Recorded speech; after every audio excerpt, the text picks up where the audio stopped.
Hi, and welcome to Thursday with a Friend. My name is Lawrence, and today I have a special guest. This is a guy that I met at Joe Fest. He kind of came up to me and kind of introduced himself. He recognized who I was because I'm kind of a big deal. But we chatted for a little bit.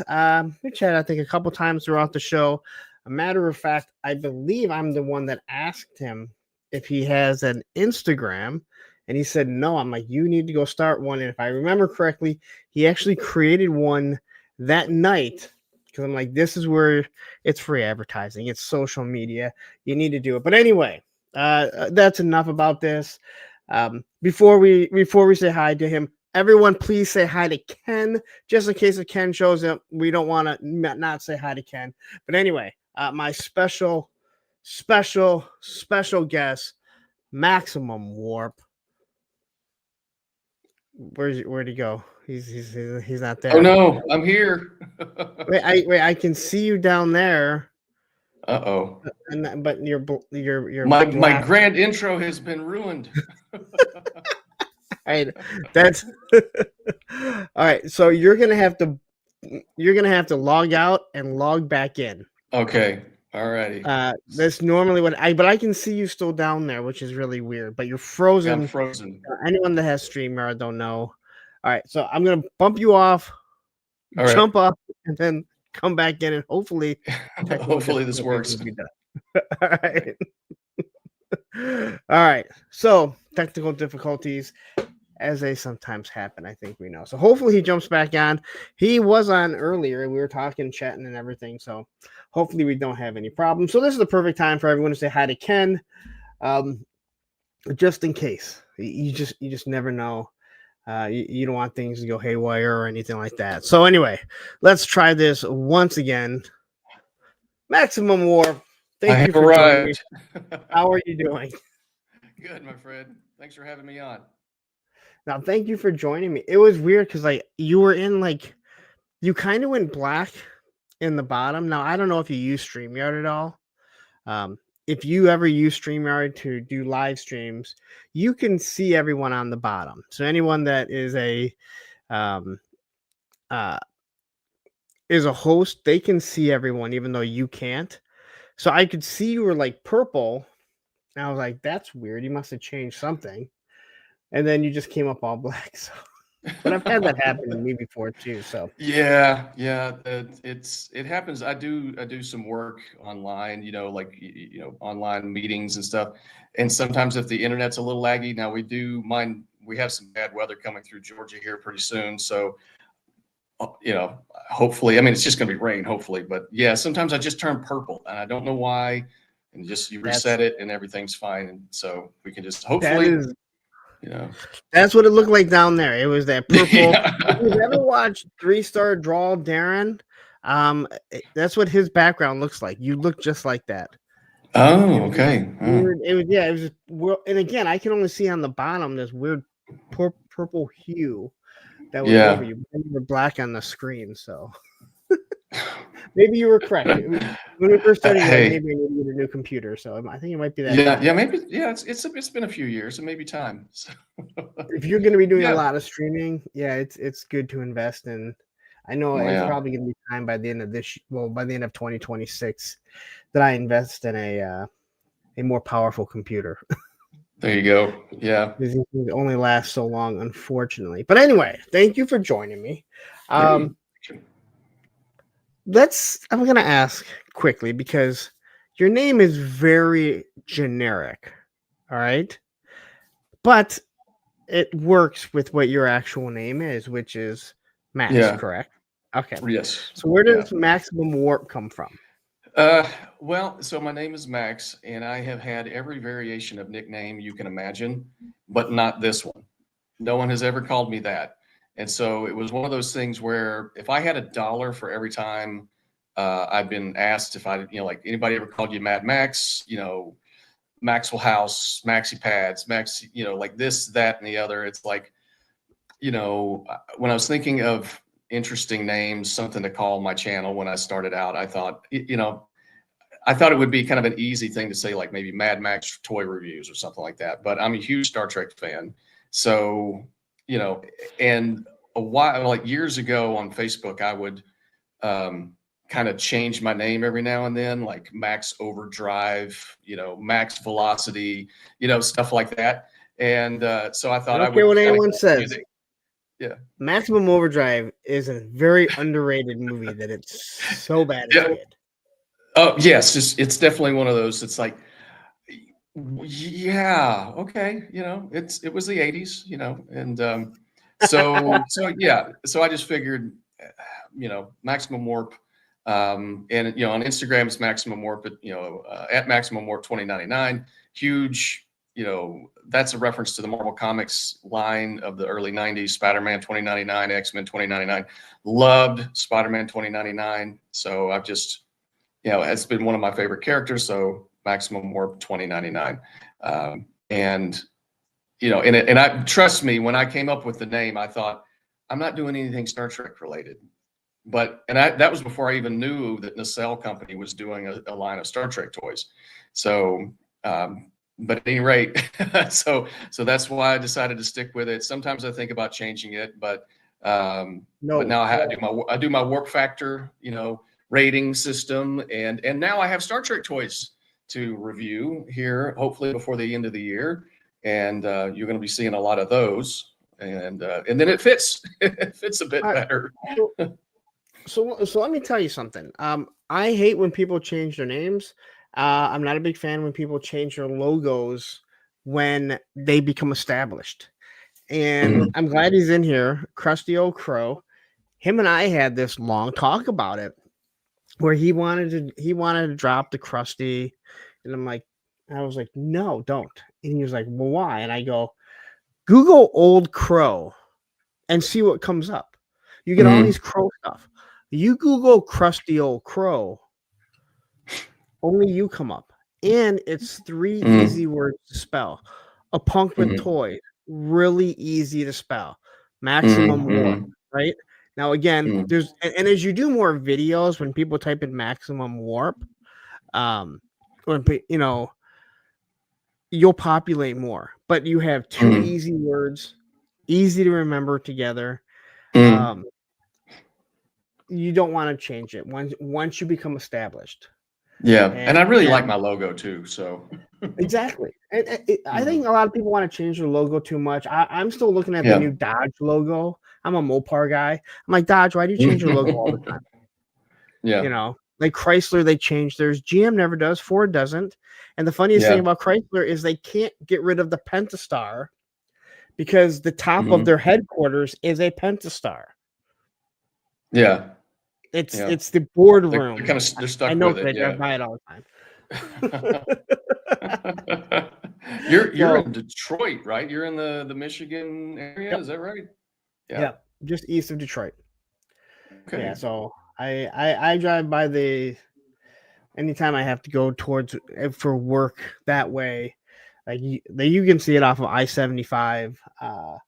The Chrysler headquarters, and the boardroom is a Pentastar. That's the way the building is shaped. So it's like that's why it will always be the Mopar logo.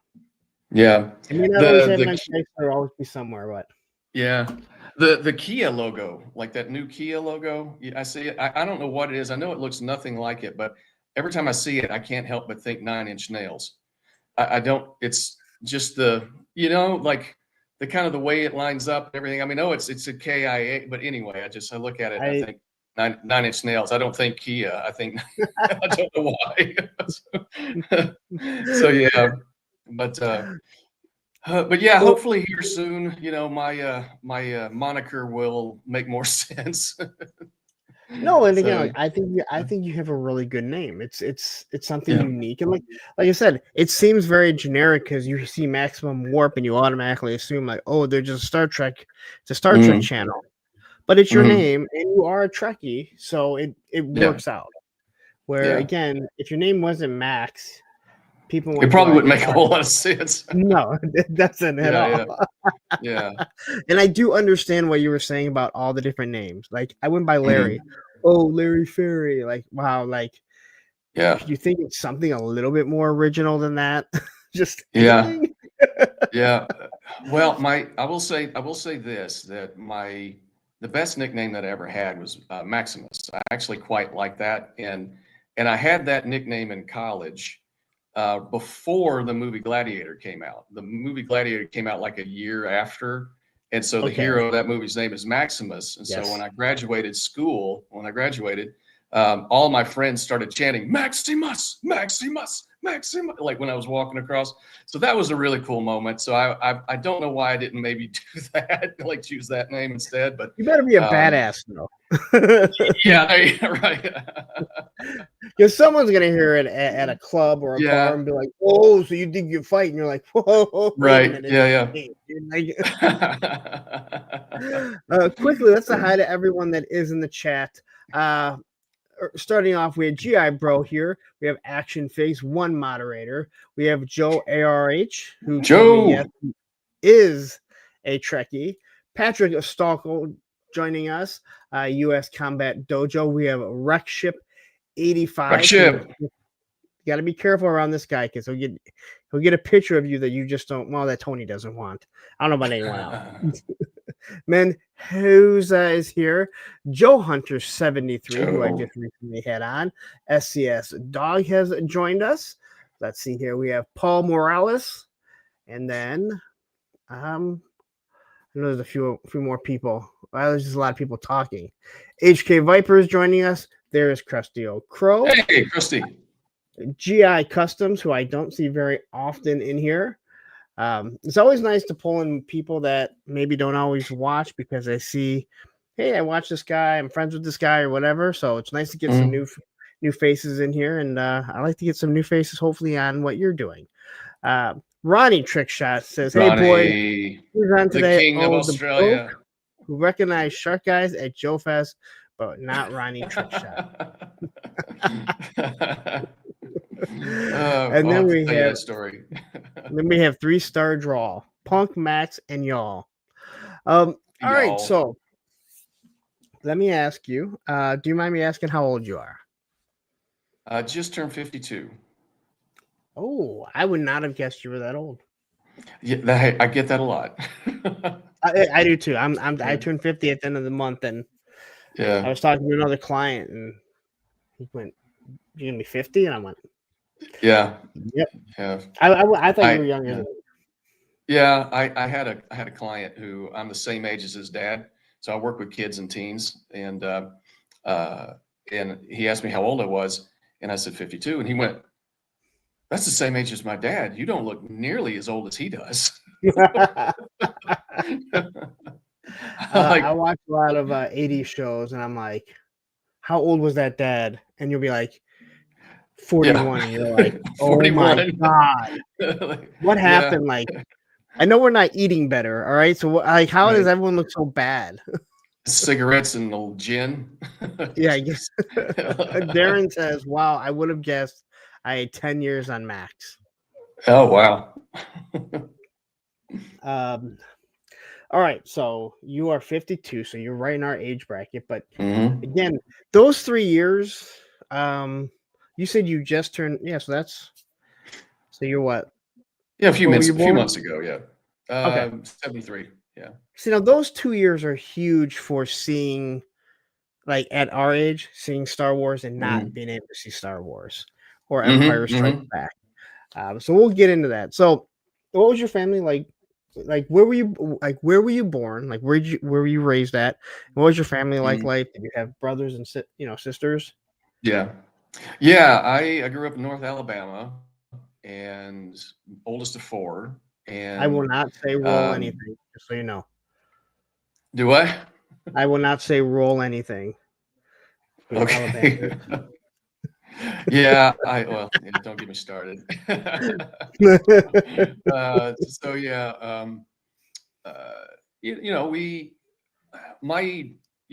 Talking about like Star Wars and stuff. So, oldest of 4, me, my brother, my sister, we're kind of the first 3 were kind of closer in age. And then my youngest brother, he came along a little later, and, our family didn't feel complete until he was there.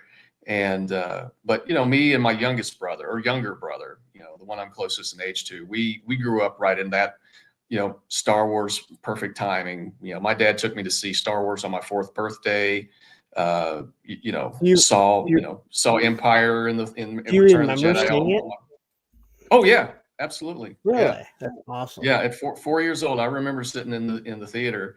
I actually have more of a clearer memory of seeing the trailers on television and seeing it. And what's the scene with Han Solo, the stormtroopers come out of Tatooine, and he starts shooting at them, and they blast off in the Millennium Falcon away from, Yeah.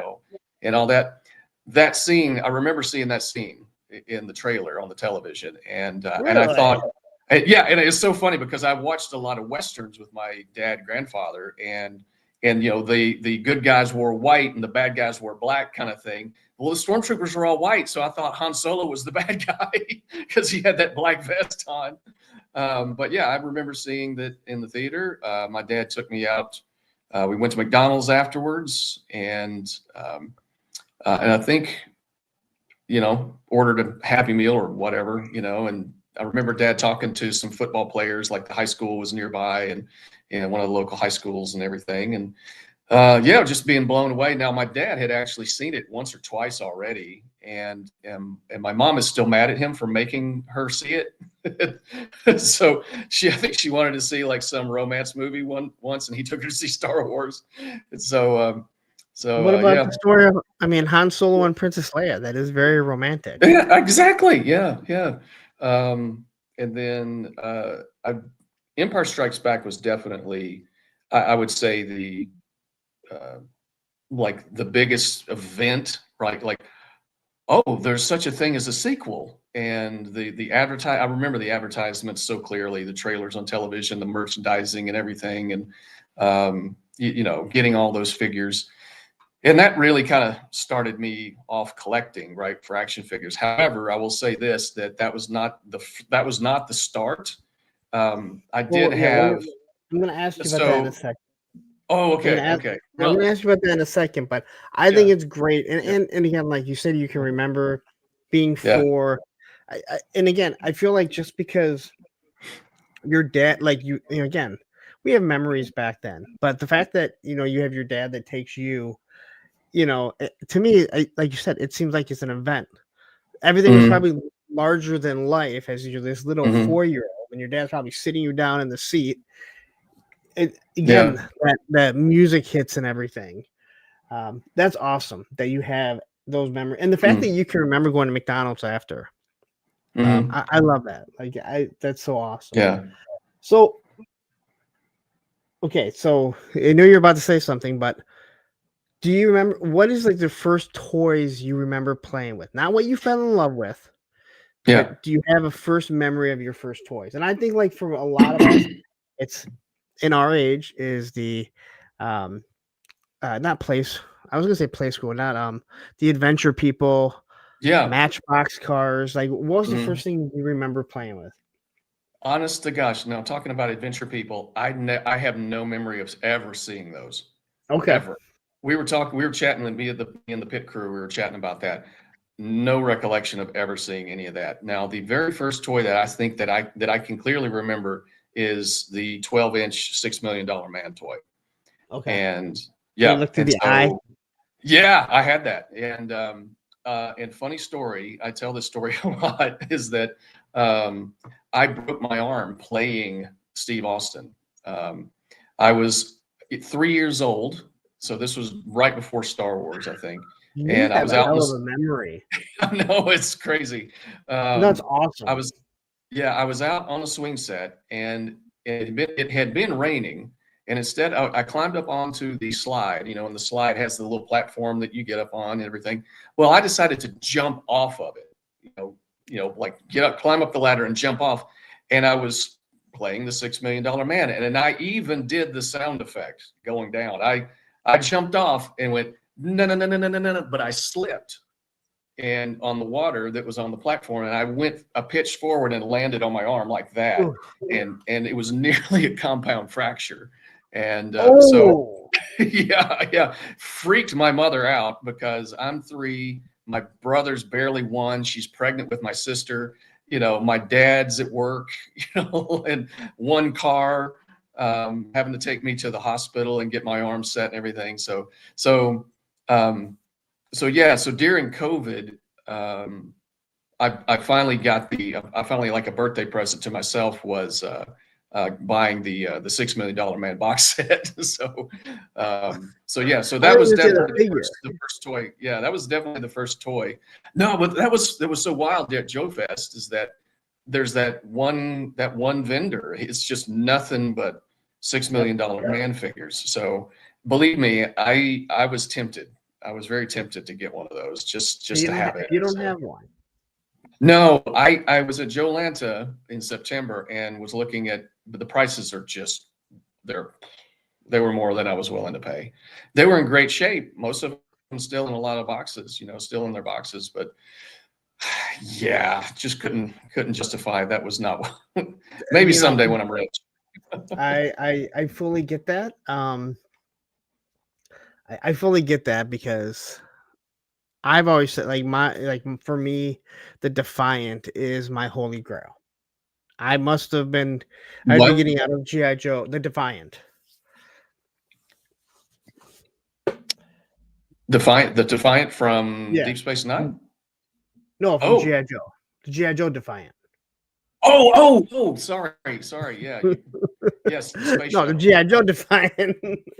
That's my holy grail. Because I was getting out of G.I. Joe at that time. And that's the only reason why I can assume I don't have it. All right. It's the only reason I can assume that my dad didn't get it for me. And there was one at Joe Fest. I forget how much it was. I had the money. The guys even went up and they're like, hey, that one's it's in pretty good condition. I looked at it. He'll sell it to you for this. And I was like, no, I can't. Because if I go to it, I'm probably gonna say yes. And I just wasn't willing to spend in the thousands to get it. Yeah. And I can tell you this. I talked to Patrick Stewart afterwards from the Full Force, and he was like, that's not something you want to buy there. He goes, those things break, and if you're driving all the way home, you want that thing. Like, he's like, I don't even move mine, and if I do, my brother has to help me move it. I don't know if they're that brittle, but I know how these things are, so I do know how they get to be. Let's see. We have Machine Man jumping in here saying, "But Mom, they can rebuild me, right?" Yeah, I should have said that. All right, so you remember the $6 Million Man? You remember trying to be him and imitate the noise, which obviously didn't go that well. But hey, that's how he became the $6 Million Man. I always found it amazing because I still remember he gets blown up in a spaceship landing, and he only loses his arms, his eye, and his legs. I think I don't know if I remember correctly, that one space shuttle that went up and blew up, I think they lost everything. Yeah, right. Oh man. Right. So what was the first toys that you fell in love with? I think I know I'm gonna know. Yeah.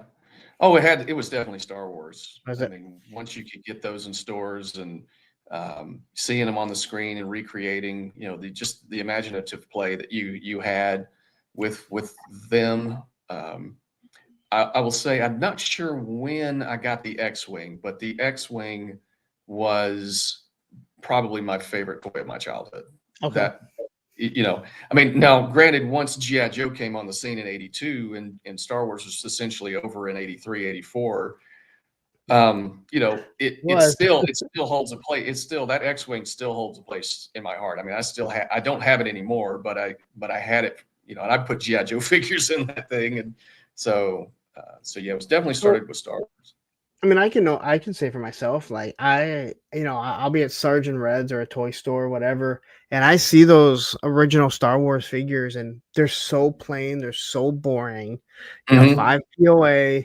The snow trooper, he couldn't point his gun unless you had a stand on him because he's gonna fall forward.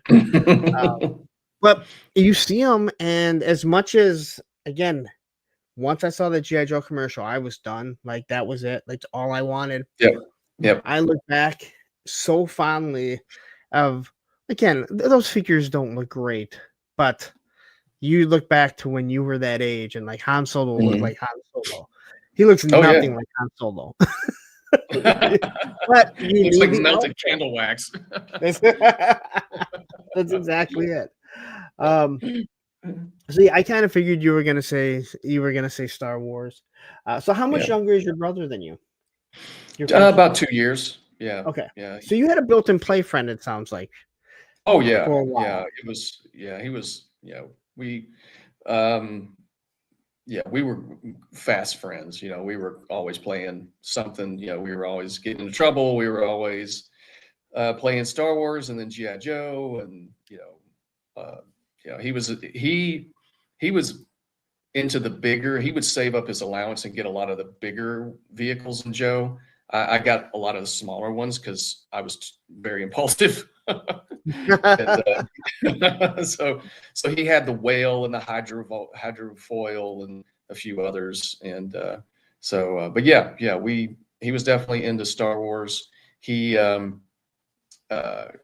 for some reason, he must have liked the texture of the plastic because he would sometimes chew the feet off of his figures. Like I know poor Lando Calrissian, that poor guy, he just never had a chance. So he chewed the feet off of Lando. And I think my sister had one Star Wars figure, and that was Princess Leia, and he chewed the feet off of her too. Wow. That's Yeah. weird. Like I want to say it's weird, but I have a bunch of G.I. Joe guns that I would either chew on the barrel or Mhm. sometimes chew on the stock. I have no idea why. Yeah, I But think it's I just the like, texture of the plastic. It just yeah, feels and when you were chewy. like especially the AK-47, if you like when you bite into it, it flattens it out. Yeah, Uh, yeah. I kind For of the regret record, I it. never did that. I don't think I ever did that. Yeah, me neither. I've never done that either. I know Yeah. it's something I've heard. I've heard over the Yeah, years. yeah, yeah. On YouTube. But So yeah, okay, we definitely did that. so G.I. Joe comes along and you're like, all right, these guys can actually pose. Is G.I. Joe the only other thing you get into? What about He-Man, Oh, yeah. He-Man, Mhm. Transformers? Like, were you pretty spoiled? Um, what strangely enough, looking back, I would say now I'm thinking we didn't have a ton of money, but it's amazing the stuff that we were able to get. Now, at the time, I mean, even factoring in for inflation, Transformers are still the most expensive thing. So I didn't have many of those. If You anything, there was a lot of trading going on. So all the Transformers that I had, I traded. So my Star Wars figures I traded away for Transformers, GI Joe. So it really was like my toy collection was my currency in a lot of okay. ways. Now I got an allowance for chores and things like that, and we got just enough to go buy a figure, and so I had tons of Joes. But yeah, I had a few Masters of the Universe. I had a couple of Silverhawks, Mask, um, a few Transformers that I traded. What else was big? Superpowers, DC Superpowers. I had tons of Okay. those. Yeah. Oh my gosh, I love those things. And I uh, just love the fact that like you had a bartering system with your toys. yeah, yeah, But I yeah. mean, that's what happens. Like you Mhm, get like you get a He-Man figure, and yeah, you like He-Man, but you have a friend down the street that has all the He-Man figures, but doesn't have the one you need, and he mhm, doesn't really play with G.I. Joe, and you're like, well, why don't we trade? Because I feel like we all had those friends where it's like I clearly was the GI Joe guy, and yeah, I had other stuff mhm, too. But I had a friend that he was into Masters of the Universe. So when we were over his house, that's all we played with was Masters of the Universe or Star Wars. mhm. Yeah. So you had that where like you didn't need to like collect. Like, you didn't have to have everything because normally you had a friend that was into one or the other Mhm, Transformers. And it's funny you bring up Transformers being expensive because somebody else brought that up on one of the shows. I forget who it was. And I don't remember ever looking at the price of Transformers because I had Prime and Megatron and some of those. I didn't have a mhm. lot. and I never looked at the price. I never really thought about it. Though the GI Joe figure, they were 269. Like I can remember Mhm. visually Yeah, seeing, the yeah, sticker price because I knew I could get one. yeah. It was always as long as you had $3. It's like if you have Yes. $3, then you can get a Joe. And um, but I will say this one thing about Star Wars is that when I was still, you know, it was kind of like Joe's came out in 82, so I was like I had the original 13, but I was still into Star Wars. Return of the Jedi came out, and I had to have the black suit Luke Skywalker. I had to have the Jedi Knight Luke Skywalker, and the department store Hills, it's no longer in existence. Yes, Well, dude. I mean, this is Power of the Force, but yes, Oh, is this, it? Oh, okay. Yeah, I had that yeah, too. Yeah. I love it. Uh, I mean, Johnny Reno sent this to me. I love the Power of the Force too. 95. yeah. Uh-huh. Um, I Yeah. we look back at it like how much money we wasted thinking it was going to be worth money, but Right. going back and like doing the May the Power of the Force thing that we do, I'm like, I really like Yeah. these figures. Like, Oh, it's a yeah. special time. Yeah. Well, But anyway, I'm that sorry. Christmas 83, I always got $5 from my great grandmother, and we went to Hills, and they had just row after row after row after row of Star Wars. And we looked high and low. I probably bought the only one they had. And I never gave that one up. I never did. I never traded it. He was like, even though I was heavy into Joe, I probably traded away most of my Star Wars, but I kept that Luke Skywalker because he was probably my favorite one out of the whole line. So, but yeah, um, Yeah, I killed all my Star Wars. did you I thought, yeah, like with a well, BB gun? other than the Stormtrooper, because you couldn't. I found that my windows in my room, my room was upstairs. My window went down. So Mm. if I put the head on the windowsill and I grabbed the top and I used all probably 40 pounds or 45 pounds of my body weight slamming it down, the heads would pop off and I would watch them see how many times they could bounce against the screen in the window.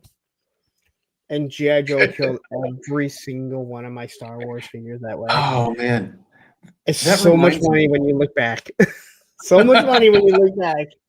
I know. It's like, it's funny you mentioned the heads popping off the Star Wars, like doing that, because I remember this more than once. The heads did just pop off, and like just the plastic just snapped, and Yeah, right there, they would next to sometimes split on the seams.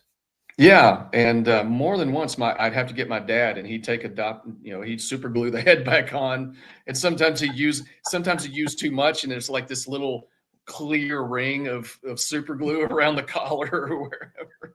Like a stormtrooper. Just like Yeah, a stormtrooper. like, The oh yeah, four POA there.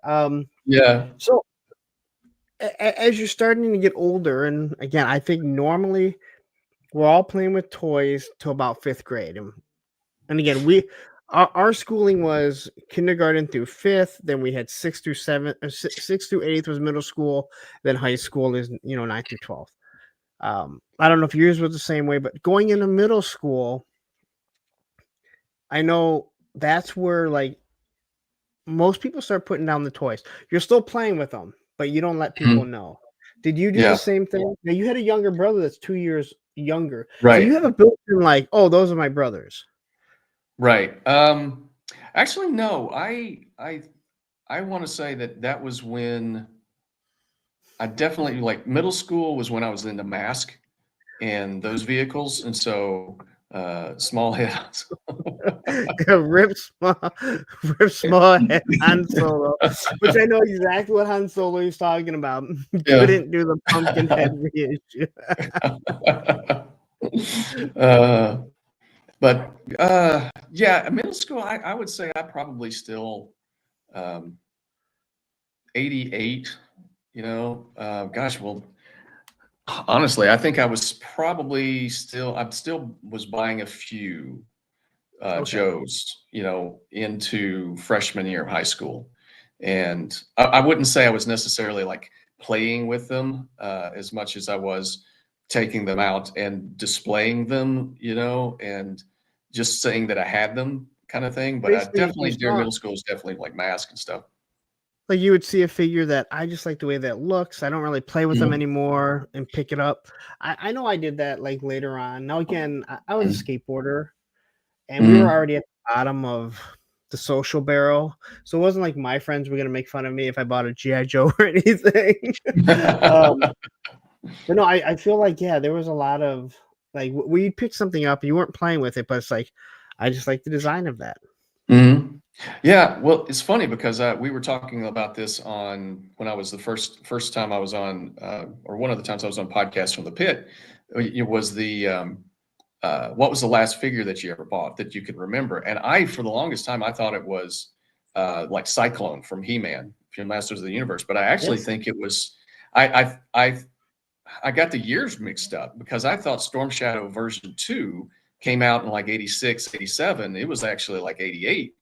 And I know that that was one of the last figures I ever purchased. And it's so funny because I love the look of that. I love Storm Shadow as a character, loved him in the Yeah. comic, and I just love that figure. And so he had to have been one of the last ones I ever purchased. So I'm 14-ish at that point. And I remember my dad, I walked into the toy store and I think it was like Hydra Viper and Storm Shadow V2, and those are like probably the last two I ever bought in the store. And my dad was like, "Are you still buying that? You still like totally shaming me?" It's like, aren't you a little too old for that? And I just ignored him. I just bought it That anyway. It's like, that's a really good question, like to ask, like, do you remember what the last toy that you bought as a kid was? yeah, Now, I I know. couldn't tell you what it is, but I could tell you that it was during the Python Patrol and the Iron Grenadiers, and it would have been Mm, 8th grade. mhm. Now, I know I ended up having, like, the version 2 Firefly for some odd reason, Oh, and I remember still going to Toys R Us with my buddies and everything, yeah. um, or a few other stores, like and we'd always go to the toy aisle. Well, obviously, Toys R Us was a toy aisle, um, but I don't remember buying a lot of stuff that way. But I do Yeah. remember 8th grade picking up a whole bunch of stuff because Mhm. we were Yeah. technically still playing with it. Yeah, I definitely was kind of getting out. I remember when the Iron Grenadiers came along, and that's when I pretty much stopped reading the Joe comics, and pretty much after that Storm Shadow, that was pretty much it. I might have traded a couple for, like, I know I had Muskrat and Shockwave, but I got those from a neighbor, a kid in the neighborhood. I traded something for those because I thought those were cool. So, but yeah, after that, I was pretty much that was it for about till 90, well, till the Powers of the Force came along, All in right. like 90, yeah, 94, 95. So in high school, what did you do? Like, did you transition? Did you get into comics? Did you get into sports, music? Was there what did you Yeah. do to occupy your time? Because I know we also most of us will start chasing girls if we're guys Mhm. or vice Yep. versa. It doesn't matter. I don't chase whatever you want. I don't care. Um, No, the girls chased me. when you get into sports, I know for me, I think I made it clear I was a punk rocker and a skateboarder. So what were you doing in high school? So, definitely a comic. I started reading comics with G.I. Joe, and I stayed with comics forever. And yeah, I was wasn't reading Joe as much, but I was reading X-Men, heavy into X-Men, Spider-Man. I had most of the McFarlane run. The A lot of, I mean, gosh, I was reading a little bit of everything at that point. I mean, I Wow. had a pretty good collection. The New Universe stuff, I have a soft spot in my heart. Oh gosh, I always was reading. Oh, Batman. When the '89 movie came out, I was into everything Batman, and so so definitely read comic books. As far as, like, I wasn't into any like high school sports, but I did karate for a long time. So I was Okay. into, yeah, I studied Tong Sudo, which is the martial arts that Chuck Norris. That's his style. That's a Vietnamese style, and then So I know yeah. people don't like to hear this. I have a second degree black belt in Tung Sudo. Do you really? Oh, good for you. That's awesome, man. I haven't done it. I mean, I was a Yeah. kid when I got it, and when my Mhm. mom passed away, I lost Yeah. any love for it. I Mhm. can remember the last time I walked out of my school, Oh, but as wow. a kid, it's all about forms and Mhm. knowing your stuff. There's no power to it whatsoever. But that's how I Yeah. know Tang Sudo because most people, and if they look at it, they say Tang Yeah. Sudo, and we're always Tang told Sudo, yeah. Tang is what they took to the moon. Right. And then, so I did, and then, and then I did Taekwondo. I did that as well. Um, and when I got into Taekwondo, I actually started doing tournaments and winning trophies and stuff like that. And that was a blast. Went to a national tournament in New Orleans and won a second place in sparring. And oh, and this is kind of funny. So I know I had crazy legs. I know I had crazy legs from, G.I. Joe. That was my nickname. And because I have, tall-ish, long legs. So You're pretty I, tall. I had, yeah, I had a lot of distance with my kicks. So that's essentially how I won. I was fast and I had distance. And so I could do jump kicks and kick people in the head and win now I'm winning against people that probably in a real fight would have tore me apart. So but in terms of points, it's like I was winning, right? So but that was kind of what I did in high school. And so read comics, and I would sometimes get friends of mine together and we would swap, like we'd do little uh, at least in my mind, what I was envisioning was a little comic book convention. Like we'll bring our collections over and we'll go through it and swap and trade and all that kind of stuff. And but I was much more into comics than anybody else. So I had a huge, I mean, compared to everybody else, like everything's in a bag and a board, and and I'm So, did everyone know you were collecting comics though, or was it like they're easier to hide? And if someone finds out, you just say, "I like to read them." Like, mm, or did yeah. people know you were actively collecting? It sounds like you were In middle collecting a lot. school, yeah. In middle school, yes, I would bring them to school and read them and trade them like swap them out and stuff like that. Um, I got into X-Men with a guy. There was a guy. I remember one guy in one of my classes in the freshman year, and he was big into X-Men, and he had a couple of issues on him. And I mean, this is Mark Silvestri during that time when he was drawing, and I was just blown away by his art. And but when I was in high school, I didn't bring anything with me to school. I mean, there was no time to sit and read a comic, Okay. and there's so many a-holes that I went to high school with. They would have ripped them up. I'm not. I was like, I'm not going to bring that on myself. But you So, had your karate. well, that kept a lot of people at bay too. So, It did it, and I was yeah. small, and I remember people coming in, and everyone would. There were people that would want to fight you, and they'd be like, "What if I did this?" And I was like, "I don't know. What if you did that?" I was like, "You Mhm. don't want to just do it." Like, and Yeah. the school that I went to, they came in. There were 3 guys that came in one day. I wasn't there, and they saw my picture, and they started asking about me, and then Like they in the asked, like, studio?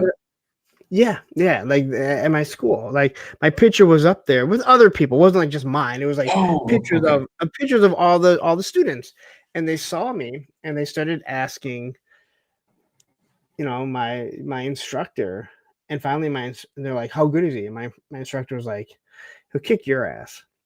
Yeah, I think he just got aggravated with them, because Mhm. you can. I mean, again, when a uh, a middle schooler is acting like an asshole. Yeah, yeah. And I remember them coming up to me like the next day in school or like that week or whatever, and they tried doing that, and like, what if I do Mhm. this? I'm like, what? I'm not. Yeah, Like, you can't do anything. I'm like, you're the one that wants to fight me. Like, yeah, if you're gonna do that, then I guess do it. I don't. I'm like, I'm yeah. not going up to you going, I'm in karate. What do you like? Right, I'm just right. minding It's my like own business. right. Just minding my own business, and Well, and that's the funny thing because, there's always that guy that wants to run, walk up on you, but yes. he'll never touch you. He's Yes. trying to go, he's trying to goad you into doing something to him so he can, tear you apart or whatever. But they never have the guts to just touch you. And I remember in high school, I was a senior and this loudmouth was a junior. We were in PE and he just kept mouthing off at me, trying to get me riled up to fight him, and calling me all kinds of names and telling me that, I'm a coward for not doing this. And everybody else around him was, and at this point I had already won this like second, like this national tournament. And, and everybody's like, man, you need to shut up. Max is going to kill you. And now I weighed barely 135 pounds when I was 17. Okay. It's like this kid was, stocky. If we had mixed it up, I would have had to like fight really dirty if I was really going to fight him. And I just looked at him and I just stayed calm. I'm like, you can say whatever the heck you want, but the second you touch me, I'm going to take you out. I'm going to hurt you in ways that, it's kind of like you have to convince somebody that you're going to bring a level of violence into their life unlike anything they've ever experienced. It's like, if you don't mind walking around the rest of your life with a big scar, it's kind of like that. It's just like, you kind of have to psych them out. By all means, lay a hand on me. There's no, it's a no-win situation for you. No-win situation. If you say, all right, let's go, and you get your ass beat, they go, man, why it's crying. Yeah, you don't know anything. Like, you got your ass beat. And then if you beat his ass, you're like, dude, like, you've been training and you just kicked his ass. Like, what was the purpose of that? And it's like, I can't win here. Like, no matter what. Yeah. Well, there was one time where I guess he was like a frenemy. He was messing with me a little bit.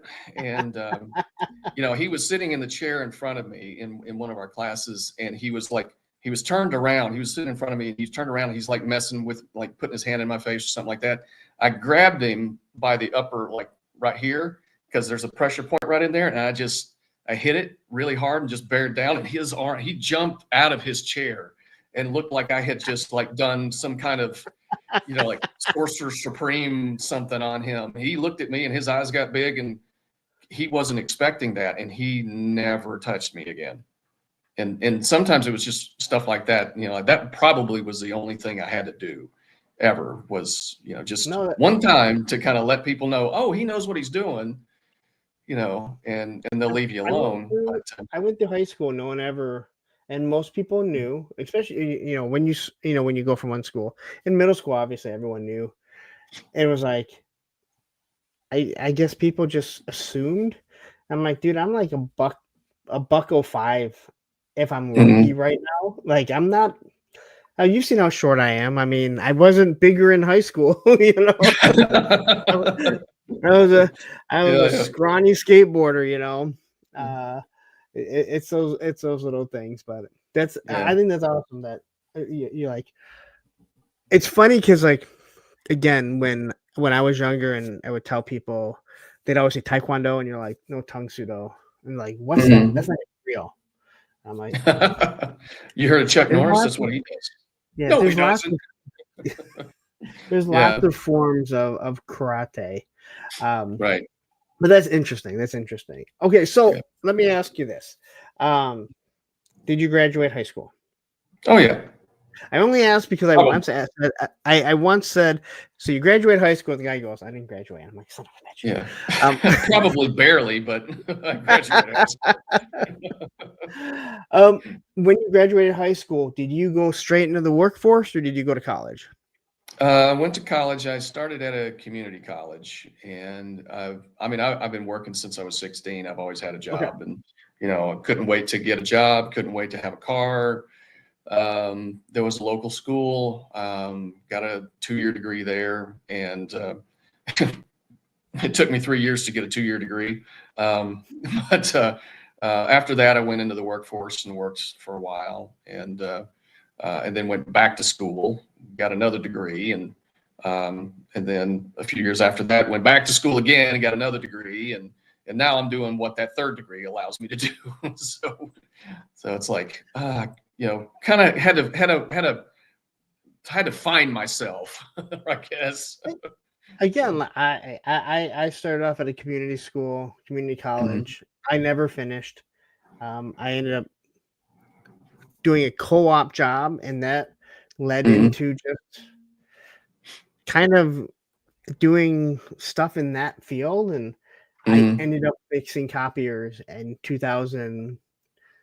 Well, it's 24 years I just passed. So 2002. No, mhm, 2000. No, it was 2011 because it was right after 9/11. I was laid mhm. off the Friday before 9/11, and then I watched all of Ooh, 9/11 happen. And then I was just jeez. like, I need to find a job. Like, I'll Yeah. take anything. And I end up just falling into fixing copy machines. Like, no one wakes up and they're like, you know what I want to do? I'm gonna go fix copy machines. Like, just end up there. Yeah. Well, and it's funny. It's like, I worked in the tech field for a while too. So that was kind of my first. So I worked Yeah, in a do you mind couple of me different electronics companies. asking what you got your degrees in? The first one was electronics. It was like electronics technology. So I was a That's what I technician was. for a while. That's what I was Um, going to school to do. yeah, yeah.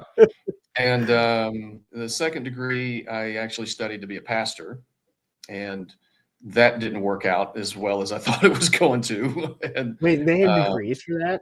I yeah, mean that in all honesty. Okay. yeah, yeah. Most people, you think seminaries, that sort Yeah. of thing. It was just the denomination I was in that that's where I went and got a degree. I've been a youth pastor and associate pastor a couple of places, and I'm not Oh, did I'm you not say a youth credentialed. pastor and a sociopath? So, associate pastor. Oh, Yeah, I'm sorry. sorry. So, yeah, yeah. It's like, no, I'm a sociopath. Like, I'm a oh youth Lord, that's pastor and a sociopath. Like, yeah. wow, it's Um, and now I'm a professional counselor. So okay.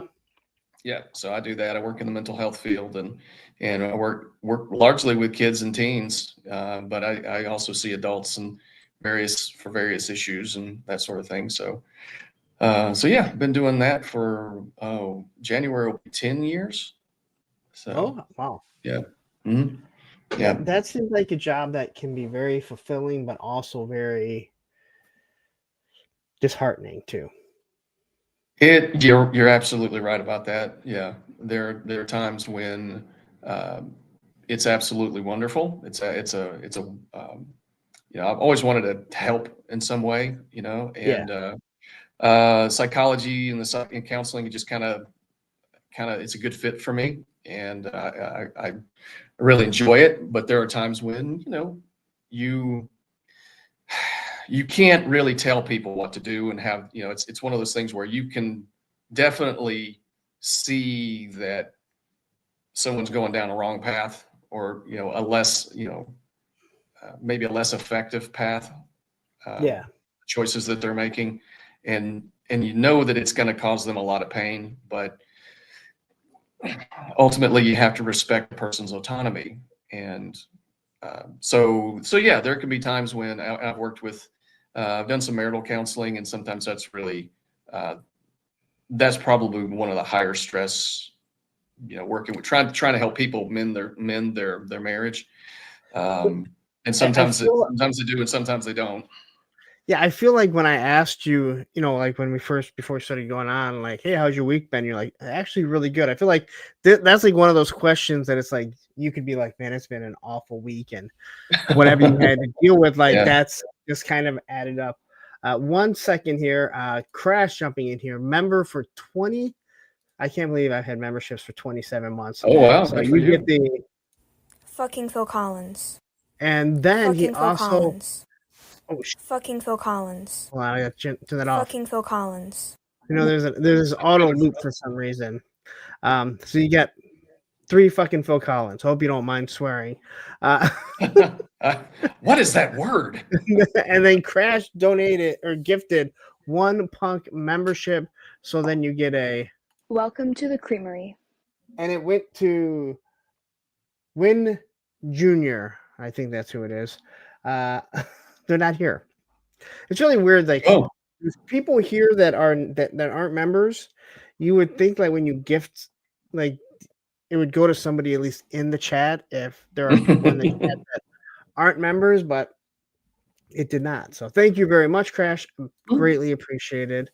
All right, so we kind of went through like what you're doing, but let's back it up a little bit because Sure. have you always been collecting?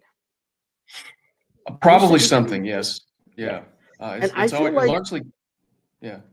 I feel like collectors are always collecting something. And sometimes they don't realize it, whether it's like bells, I don't know where bells came from, but or spoons. Mhm. You know, again, I used to like take everyone's old skateboard and I'd hang them up on the wall, and then I kind of realized like I look back now, I'm like, I was collecting all these skateboards and didn't even realize that's what I was doing. Yeah. Oh. Yeah, it's funny. So I like it's mainly, you know, like of course there was toys in my childhood, but when I got out of toys, there was toys and comics, and then when the toys were gone, it was comics. And so I've always just, you know, amassed a collection, and Yeah. or I was amassing collection over the course of like 30 years, and so there was always something, and it was kind of funny. It's somewhere I took a like a personality test, and it was scary how accurate it was because on one of the descriptions of my personality it says you like to collect things, and I'm like, guilty as charged. You know, so yeah.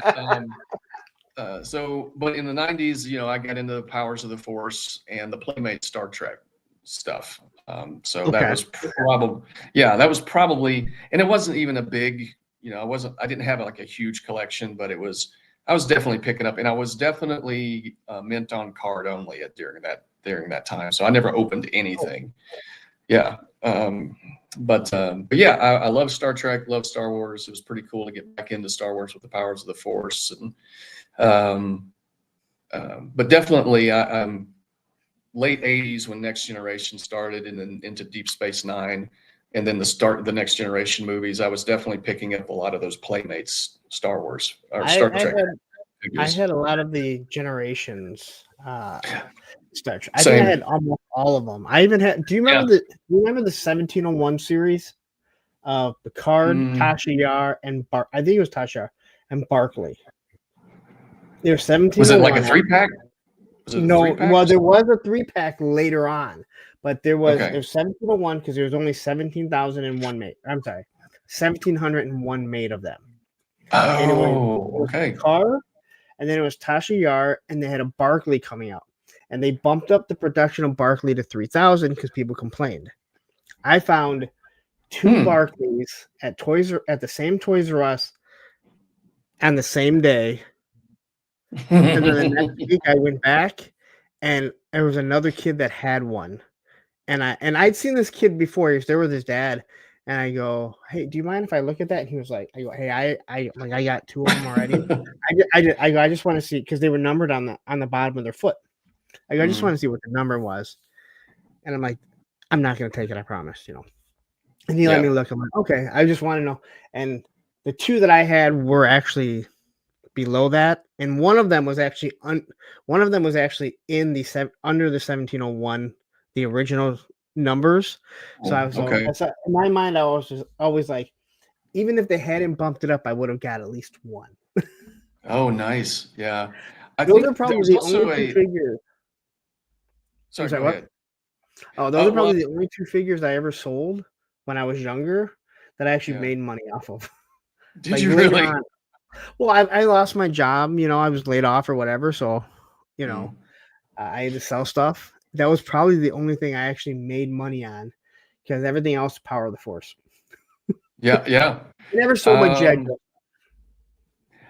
I didn't sell my G.I. Joes until about 15 years ago, and I regret it completely at this point. I had a shoebox full of them, but I was, you know, it's one of those things like, my comic collection honestly saved my bacon more than once.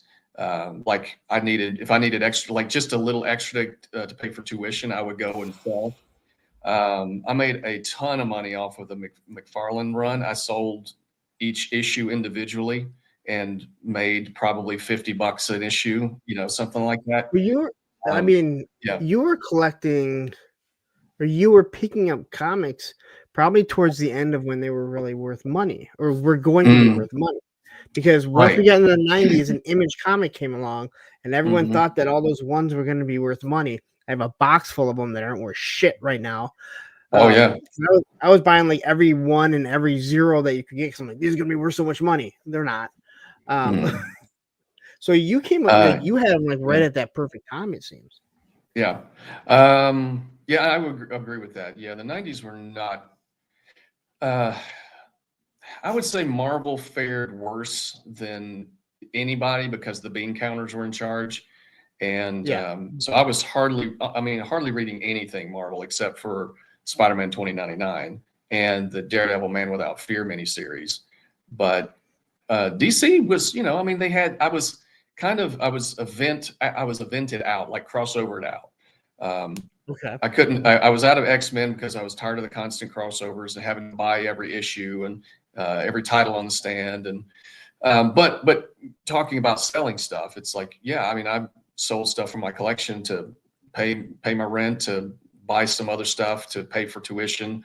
I had I had I had the first print of The Killing Joke, and I kind of really wish I hadn't sold that, but I did. I was one of the only people like talking about stuff in the 90s. So the X-Files were huge, and Topps Comics. Topps Comics did. They were briefly doing publishing comics, and I bought the first few issues of the X-Files. Very low print run. I was one of the only people in my area that had a copy, and I made a pretty good penny off of it when I finally sold it, and particularly the first issue. So when it comes to comics, yeah, I have a pretty good. That's kind of where most of my love is. But Generations, I was going to say about Generations is that there was that one Captain Kirk. He was in some kind of like heat resistant spacesuit or something that it's a figure they made, but it's not. They cut the scene that it's out of in the movie. So it's kind of like they gave you a figure for that's not in the movie. So I always thought that was kind of cool that I had that. I don't remember what I made off of it though. I remember I had most of the Generations. Mm. I don't remember if I had that one or not. Yeah, but I love Deep Space Nine. I had probably most of those. Odo, Cisco, Kira. I think I had practically all of them, and I never opened a single one of them. I might have opened Odo if I recall correctly, because I really liked his character. But I never got into Voyager or anything. And so in 1996, the 30th anniversary Star Trek convention was in Huntsville, near where I grew up. And the whole original cast was there. Chekhov walked right by me, sat in on some panels with Rene Auberjonois, who played Odo, the guy that played Neelix. A buddy of mine, he actually paid for like the premium package, and he got to hobnob with all of them. He like went to dinner. He, like got to meet Kate Mulgrew and several of the actors from Voyager. And so that was like, that was like for a Star Trek fan, that was like the pinnacle of fandom for me. And I still have it's still hanging on my wall, a poster. It's a cutaway of Deep Space Nine. It shows you the interiors and everything. I've got it signed by the artists, and it's dated too. So it's like September something, 1996, and it's still hanging on my wall. And probably would be one of the things I save if my house burned down. Like I would probably grab that off the wall. So, oh yeah, Dark Horse Star Wars. Yeah, Dark Horse was great for Star Wars. I got into that in the 90s. Yeah. I think the only Dark Horse comic that I have is the Army of Darkness. I might have some Star Wars ones. Yeah, I have. It was a 3-part Army of Darkness, and I actually have one that it's actually signed by Bruce Campbell. Get out! That's cool. Yeah. He did a watch along for Army of Darkness at Mm. University of Michigan in Ann Arbor. So we went there for that, and we didn't realize he was actually in the crowd watching it with us. We knew it was a watch along of Army of Darkness, and it was going to be a Q&A after, but he was actually in the audience watching it. And are you an Army of Darkness fan at all? Oh yeah, I love that movie. This is my boomstick. Okay, so this is 90. No, wait, no, this is probably about 94. I graduated in 94, so 94, 95. Mhm. And have you ever seen the alternate ending where he sleeps too long? Um, maybe it's been so long. I don't. All Tell right, me, so jog my memory. there's an alternate ending where rather than him like get sent back, he has to drink this little thing. For every droplet, he sleeps like 100 years. Oh, And okay. he loses count, he oversleeps. But also in it, there's more little ashes. Now, what's funny is that he's from Michigan. So is Sam Raimi and everything. I Mm-hmm. was somehow there's a thing called cruising Gratiot here. Gratiot's a street. And we just happened to be driving home, and these girls thought we were cruising, and we ended up at the 7-Eleven with them, and I started talking to this girl, and my biggest thing, I'd always ask, like, do you like Evil Dead or Army of Darkness? And if they said yes, which they never did, I was like, and the girl goes, yeah, my uncle wrote the soundtrack. I went, bull crap. And she's like, yeah, his name's Joseph DeLuca. And sure enough, I went back, I got her phone number, and I was like, and she was telling me all about Army of Darkness, right? And we were talking about it. Now, we had already seen this alternate ending. I take it back. I hadn't seen an alternate. We had heard about this because our friend was from Kuwait. He'd come here and visit his grandmother every year. Mm. He happened to be here when Kuwait was invaded by Iraq.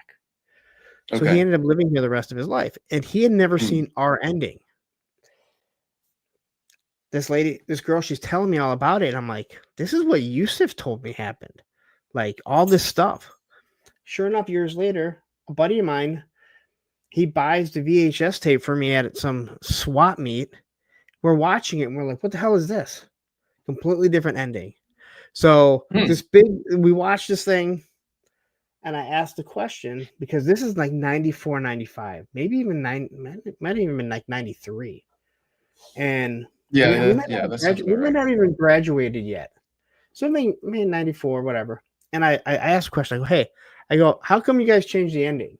And he has this shocked look on his face. And he goes, how many people saw the alternate ending? And so like me and my 4 buddies, and there's like 5 other people all sitting together. They all raised their hand, and everyone else like, what the hell? And he's like, yeah, they just thought maybe like he needed to have like a different type of ending. He didn't really explain the reason why they changed it. But that ending is actually in the comic book. Oh, okay. All right. He sleeps too long. He wakes up. He's got this big beard, and like everything around him is like the world is like falling apart. It was interesting. Oh, kind of post-apocalyptic. Yes. That is. I mean, I might. I don't. I mean, it's on might not have DVDs seen now. it, but I might have seen stills of it. That rings a bell somehow. It's on the DVDs and stuff now, but it's one of those. Yeah. Now anyone can find anything because of the internet, but this was before the internet and everything. So yeah. Anyway, I loved. Yeah, me and a friend, we loved that film, and we would quote it all the time. And I can't pick up a shotgun and not say this is my boomstick. Like this bad boy is made in Grand Rapids, Michigan. Retails for about $109.95 and can be found in the sporting goods department. Shop smart. Shop S-Smart. And again, that's the other thing is people didn't realize that S-Smart was Kmart because they're from Michigan. Oh, you couldn't say okay. Kmart. You couldn't say Kmart. You had to say S-Smart, or else, who knows what, but Kmart had their own sporting goods and everything. So S-Smart was supposed to be Kmart. Oh, okay. That makes sense. Yeah. That's cool. Yeah, just because he was from Michigan, it's one of those things where Mhm. you're from Michigan and you're like, well, we have to like this because no one from Michigan's ever done anything. And then you're like, well, there's a former president and James Earl Jones went to the University of Michigan. And there's a Yeah. lot of people come through Oh, Michigan. You just don't realize it when yeah. you're young. Well, I have a lot of people I know down here in Georgia that they either went to Michigan or from Michigan. I see Michigan tags all over the place, and Michigan State University of Michigan. Is it University of Michigan Wolverines? Is that right? Yes. Okay. Okay. Michigan State is So the yeah. Spartans. Okay. All right. Thank you. So yeah. So apparently there's a strong Michigan contingent down here in Georgia. So Yeah, it's I mean now, but when you're a kid, you think like everyone's from Chicago, New York, or California. mhm. When you're a kid, that's what you think because that's all you ever see. Every TV Yeah. show is in New York, California, Mhm. Chicago, sometimes Florida. Yeah, that might be why we liked Dukes of Hazzard so much because it's actually depicted, some Southerners in a more positive light. So Exactly. yeah, that was something that we got really annoyed with as we grew up. Is like, why is it every time there's a bad guy, it's like usually like if the bad guy is in the military, he's always Southern, or there's some kind of toothless redneck, right? It's like we're not, no, stop. 3-star says Dukes is completely realistic though. Yes. Well, I got the Yeah, same it thing was with filmed in the California. movie. Yeah, I get the same thing with the movie 8 Mile, and I was like, I've never seen 8 Mile. Mm, I'm not a rap. I'm a punk rocker. I know Eminem, and I'm fine with his music. Doesn't really bother me. And it was when I was in Dallas. Somebody asked me what 8 Mile was. It was shortly after the movie came out. And I'm like, what do you mean? And I was down there for training. They were from New Jersey, and he's like, what is 8 Mile? I'm like, what do you mean?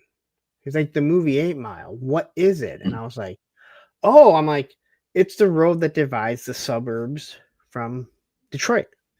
mm, Because we go by miles, like starting at there might be a 4 mile. There's a 5 mile, 6 mile. It goes all the way up to like 38 mile, 39 miles. I think 38 might be the mm, highest. And I go, it's the divider of the suburbs in Detroit. mm, And he's like, so where Eminem is from? I'm like, where Eminem is from, it's not a good area. Now, Kid Rock, on the other hand, he grew up about 38 miles outside of Detroit. mm. He didn't grow up in Detroit. All right. Yeah. Romeo I'm 8 miles out of Detroit, and Romeo is a good at least 20 miles. So he's at least like 28 miles out of where he grew up. Like Yeah. he's a good ways away. I mean, you can Yeah. still get there, relatively quickly. You grew up in Detroit. Right. It's like, don't claim Detroit if you didn't grow up there. Yeah. Yeah, and again, if you tell someone you're from Detroit here and you're not, people will lose their mind. Like people that live in Detroit will lose their mind. But Yeah. like to you, I'm gonna say I'm from Detroit. Because if I say I'm from Mount Clemens, you're gonna go, where's that? I'll say, well, Yeah. it's 20 in miles from Michigan. Detroit. Yeah. Yeah, it's in Michigan. They're like, is it close to Detroit? I'm like, yeah, it's Mhm. like 8 miles out of Detroit. And they'll be like, why did you just say Detroit? I'm like, because if you say that here, people lose their mind. Right. You didn't grow Yeah. up in Detroit. Like, okay, I'm sorry. I won't make that mistake again. Yeah. It's like, you're not a real, I don't know. What do you say? Detroitite? Detroiter. Detroiter. Okay. Well, it's just like Yeah. the one Journey song, "Born and Raised in South Detroit." South Detroit. Yeah. There is no South Detroit. There's North Detroit. There's East Detroit. Mm. But there's no South Detroit. South Detroit is Windsor Mhm. because we actually sit above part of Canada. Okay. That song was written. Oh, yeah. Mhm. So, from what my understanding is, that song was written because they used to come in, and the one of the talk shows would always have them on, and that's when they were growing, and they mistaken the city Southfield for South Detroit. So it's supposed to be South Detroit. I mean, South supposed to be Southfield, not South Detroit. There is no South Detroit. Oh, Which okay. makes no sense because So there's is- a North Detroit, there's East, there's West, but there's no Yeah. there's no South. Now, did Detroiters get mad about that? Did they like disown them or anything? There was what was Oh the no, everyone pushback? loves it because they say their name, but anyone will tell you like there's no South Detroit. It's Uh, Canada. It's well, Canada. it's funny. I of course when you say I grew up when I tell people I grew up in Alabama, I will sometimes say North Alabama because there is a difference between it's North Alabama and Lower Alabama. Sometimes we would say, I grew up in LA, Lower Alabama. So there is definitely a distinction Oh between yeah. the north and the south of Alabama, and in the middle is Birmingham. So, and and they're still trying to fix the roads, 100 years later, and and that's Believe me, I know my, all about the potholes. yeah. At least here in Um, Michigan. Anytime my Waze pops up and says pothole ahead, like, do you use Waze at all? yeah, So anytime it says pothole ahead, and it says like yes and no, I just say yes because I'm assuming there's a pothole. yeah, Because they never go away. Like, yeah, there's a pothole somewhere, so I'm just gonna hit it. We're right, coming up on one somewhere, and if you filled that one, there's just one right after it. yeah. Oh gosh. Well, I lived in Pennsylvania for about 5 years, but right near the New York state line. And so I spent probably more time in New York State than I did in Pennsylvania. And the roads in New York State were terrible. I mean, talking about potholes everywhere. I mean, it will mess up your suspension on your car Oh yeah. within a week. It's terrible. You're always having to, you know, you see people swerving constantly trying to miss them and everything. So yeah. Detroit is bad, and again, Yeah. Detroit was it was so chaotic and so much chaos. They didn't fix the roads, and I mean, you'd have a 4-wheel drive pickup, and you're like, I'm not driving through that shit. Like that big swallow me up. All right, my 4-wheel drive Dodge Ram is not making it through that. No. So, okay, so you graduate, and you're doing your thing. You're going to college. You sound like you've moved around a lot. And you said A little bit. So, Mhm. and then you just said you were in Philadelphia, right? Or not? Or Pennsylvania, just up in dairy country, nowhere near like north central Pennsylvania. So, you said you were. So, how did you get out of Alabama?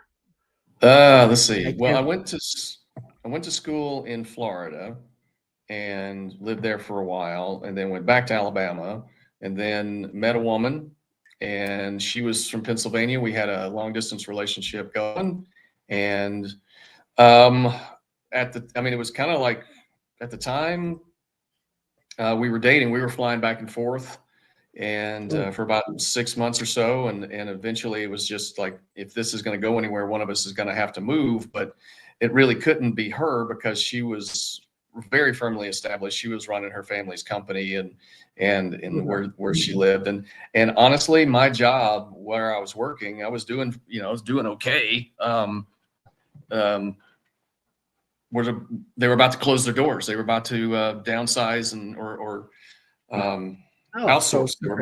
They're moving the plant to Mexico, and so I was going to be out of a job in 6 months anyway. So I'm like, well, might as well take a chance and move up there. And so we kept the relationship kept going for a couple of years, and but then it didn't last, and I stayed up there and met and So you moved from where did you move from? from Alabama. Okay, so you moved from Alabama up to northern Pennsylvania. At what point in that first winter did you go, why did I move up here and you didn't move down there? Because I get it's 10 degrees right now. I'm looking at the weather. It's 10 degrees right now. It was 27 today. It was 27, but it was actually sunny out. So I'm like, hey, it doesn't feel that bad. But I know that if Tony's Figs from Arizona, if I tell him that it's in the 20s, he's like, fuck that. It's not that bad. It doesn't feel that bad right now. There must be a point that like you walked out. There's not it's 20 degrees. There's all clouds, so not a ray of sunshine, and the wind is hitting, and you went, we should move back. Yeah. I will be honest with you. I was so because I grew up in Alabama on the Tennessee River where the humidity was awful, and then Okay. I went to college in Central Florida where the humidity was even worse. Yep. I was sick of mosquitoes. I was sick of humidity. I was ready for a change, and so I was All right. like, I was ready. Honestly, it didn't bother me at all. And when I moved up there, the first winter. Now I moved up there in the spring, so it was like the tail end. They got a little snowfall, but it was nothing. It moved into spring. You're like, this isn't You know, that bad. 9 months later, it's the worst winter in 30 years. and the thing of it was, nobody told me that until it was over. I just figured this is normal, and so I was just like, I mean, I just had the attitude of, well, I chose to live here. This is how it is. So I never complained about it. I was just, well, I went out and like, I've chosen to live here. I went and shoveled snow and, you know, I'm a southern boy. All I've ever known is southeastern weather. But I was like, you know what? I like seeing the snow. I like the fact that it's a little cold. I didn't mind the cold a whole lot. The humidity was so much lower. The summers were so much milder. And but then after that, when I found out that wasn't the norm, that wasn't a normal winter, and that was like the worst. I mean, it was a foot of snow every week for like 2 straight months, something like that. The Walmart in town just kept shoveling it, just kept moving it off to in the corner of the parking lot. That thing, that it was like that thing was 3 stories tall, and it was probably April before it was finally fully melted, and I mean, I like the scenery. The falls are beautiful. When the leaves change, up in the hills and Yep. everything. Honest to gosh, I kind of miss it, particularly the New York State. Going across like Elmira, Ithaca, Corning, around the Finger Lakes. I really liked it. So yeah, I mean, I drove in a blizzard in my front wheel drive Saturn, all the way to Rochester in the blizzard to get my girlfriend from the airport. And it was just, I don't know, I was just kind of like, well, I hope I don't die. So, yeah, and down here in the South, now that I'm back in the South, so I left Pennsylvania, came back to Alabama, and then got a job in Georgia, and I've been in Georgia for about 6 years. And I always want to see snow. It's just always want to see it. I'm always praying like just a few inches that lasts a few days, just something. So, but No, and yeah. I get that because a lot of people like they don't have seasons; they have Mhm. one season. Like in here in Michigan, we have summer, we have spring, winter, and we have fall. Sometimes we Mhm. have it all in one day, and I Yeah. I mean that. Like I have watched Mhm. it go from low 80s, high 70s down to the 20s, all in one day. And people are Yeah. like, that doesn't happen. I'm like, no, it does. Like when Michiganders say, like, yeah, you can experience all seasons in one day, it does happen. Mhm. And it happens a couple times a year. I'm not Yeah. talking like every 10 years. It happens a lot. Um, and Yeah. the cold never bothered me, but as I get older, you feel the Mhm. years of lifting weights and skateboarding takes its toll. But I tell Mhm. people, I'm on the road all day. I have to deal with 2 or 3 bad months out of the year. And sometimes Mhm. like it'll jump up to be in the 50s and you're like, hey, it's t-shirt weather, you're taking your jacket off. Yeah. But the rest of the time, like I'm driving and I'm enjoying the weather and what Mhm. it brings. Yeah. So I do Yeah. enjoy that.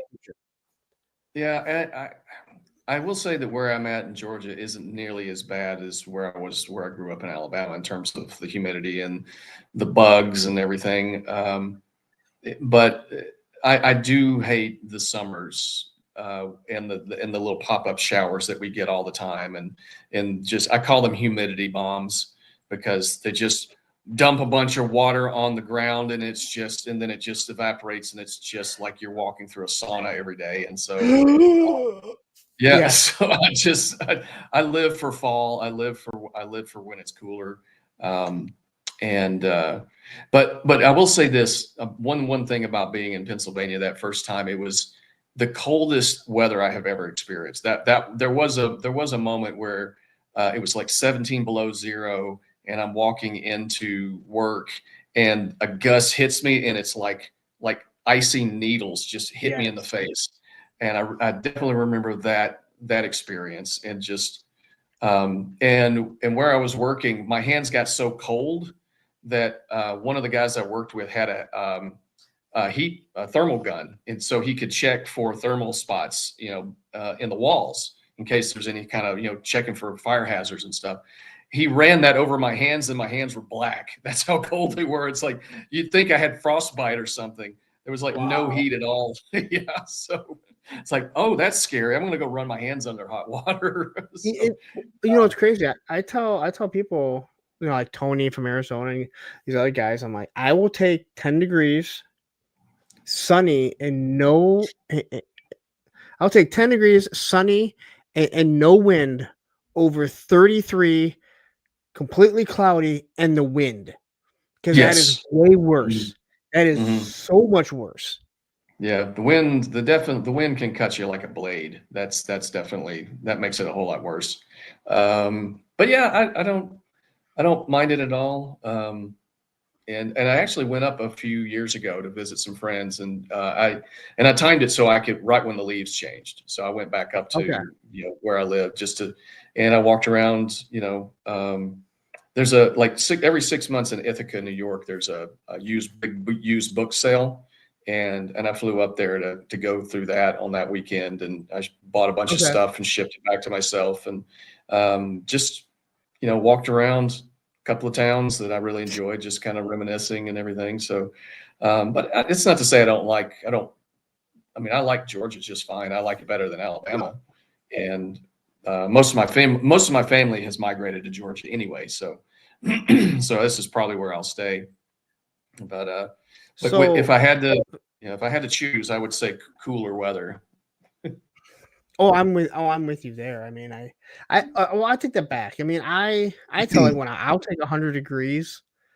I'll take 100 degrees over 20 degrees any day. Because Mm, as I've gotten older, especially if I'm skateboarding, like it's your joints are loosened up.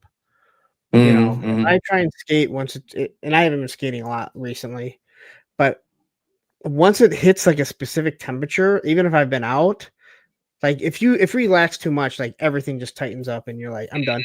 That's a Like good point. this Yeah. old man is like, I stopped for 10 minutes. I'm done. Like Yeah. uh Well, so having lived in Florida, I will say I was surprised that there was a lot of times there was a kind of a constant breeze blowing, so that yeah. kind of helped mitigate some of it. But yeah, I think I wouldn't mind living somewhere like in the middle, like somewhere in Kentucky that's not too hot, not too cold. As long as it's not Ohio. No one wants to Yeah, live in Ohio. yeah, I hear Um, you. so Joe Fest, the 98% humidity and 98 degrees didn't really affect you at all.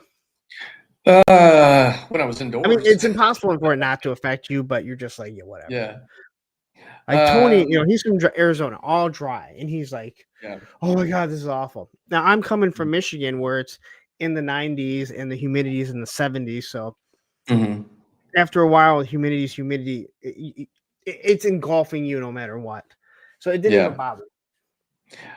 You have to dress for it. Yeah, I don't really like wearing shorts, but I think I wore shorts that second day, and I showed up in jeans the first day and standing in line outside, and I'm just, okay, this is, I hope I don't pass out. So drink a The lot of water and stand in the shade if you can. in 2024, right before I left, we were all going out for breakfast because I was driving home, and I was up before everyone, and I had jeans on, and I started walking up top. I don't know if you walked up top at all.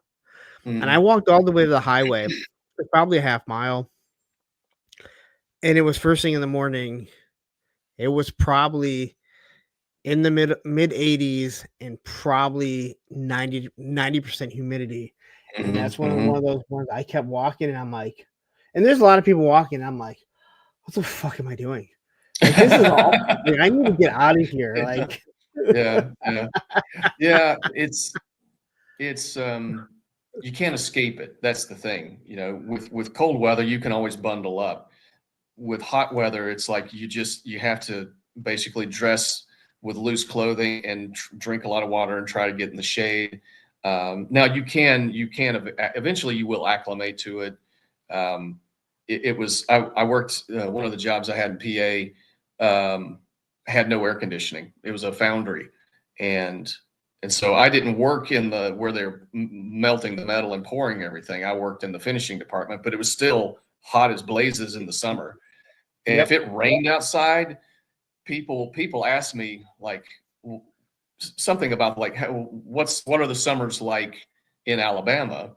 And I said basically what you're experiencing in here. It's if it after a rain, it's like it's 97 degrees inside and 100% relative humidity.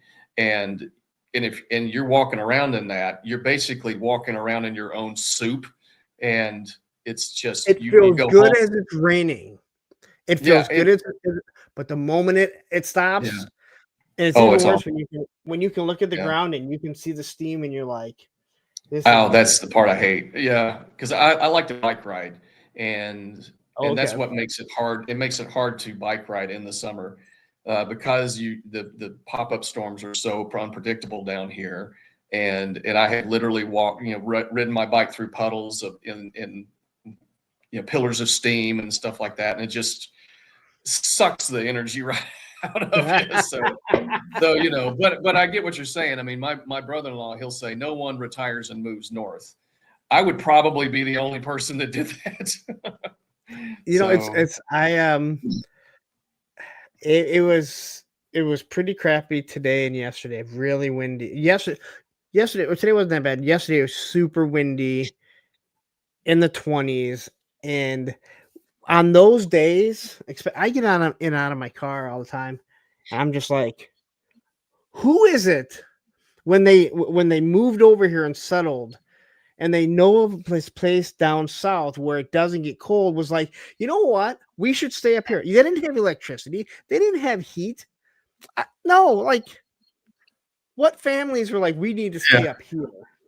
I've had the same thought. Like the how colonies are found and cities were founded and why and where and how there's tons of stories of towns that didn't make it right.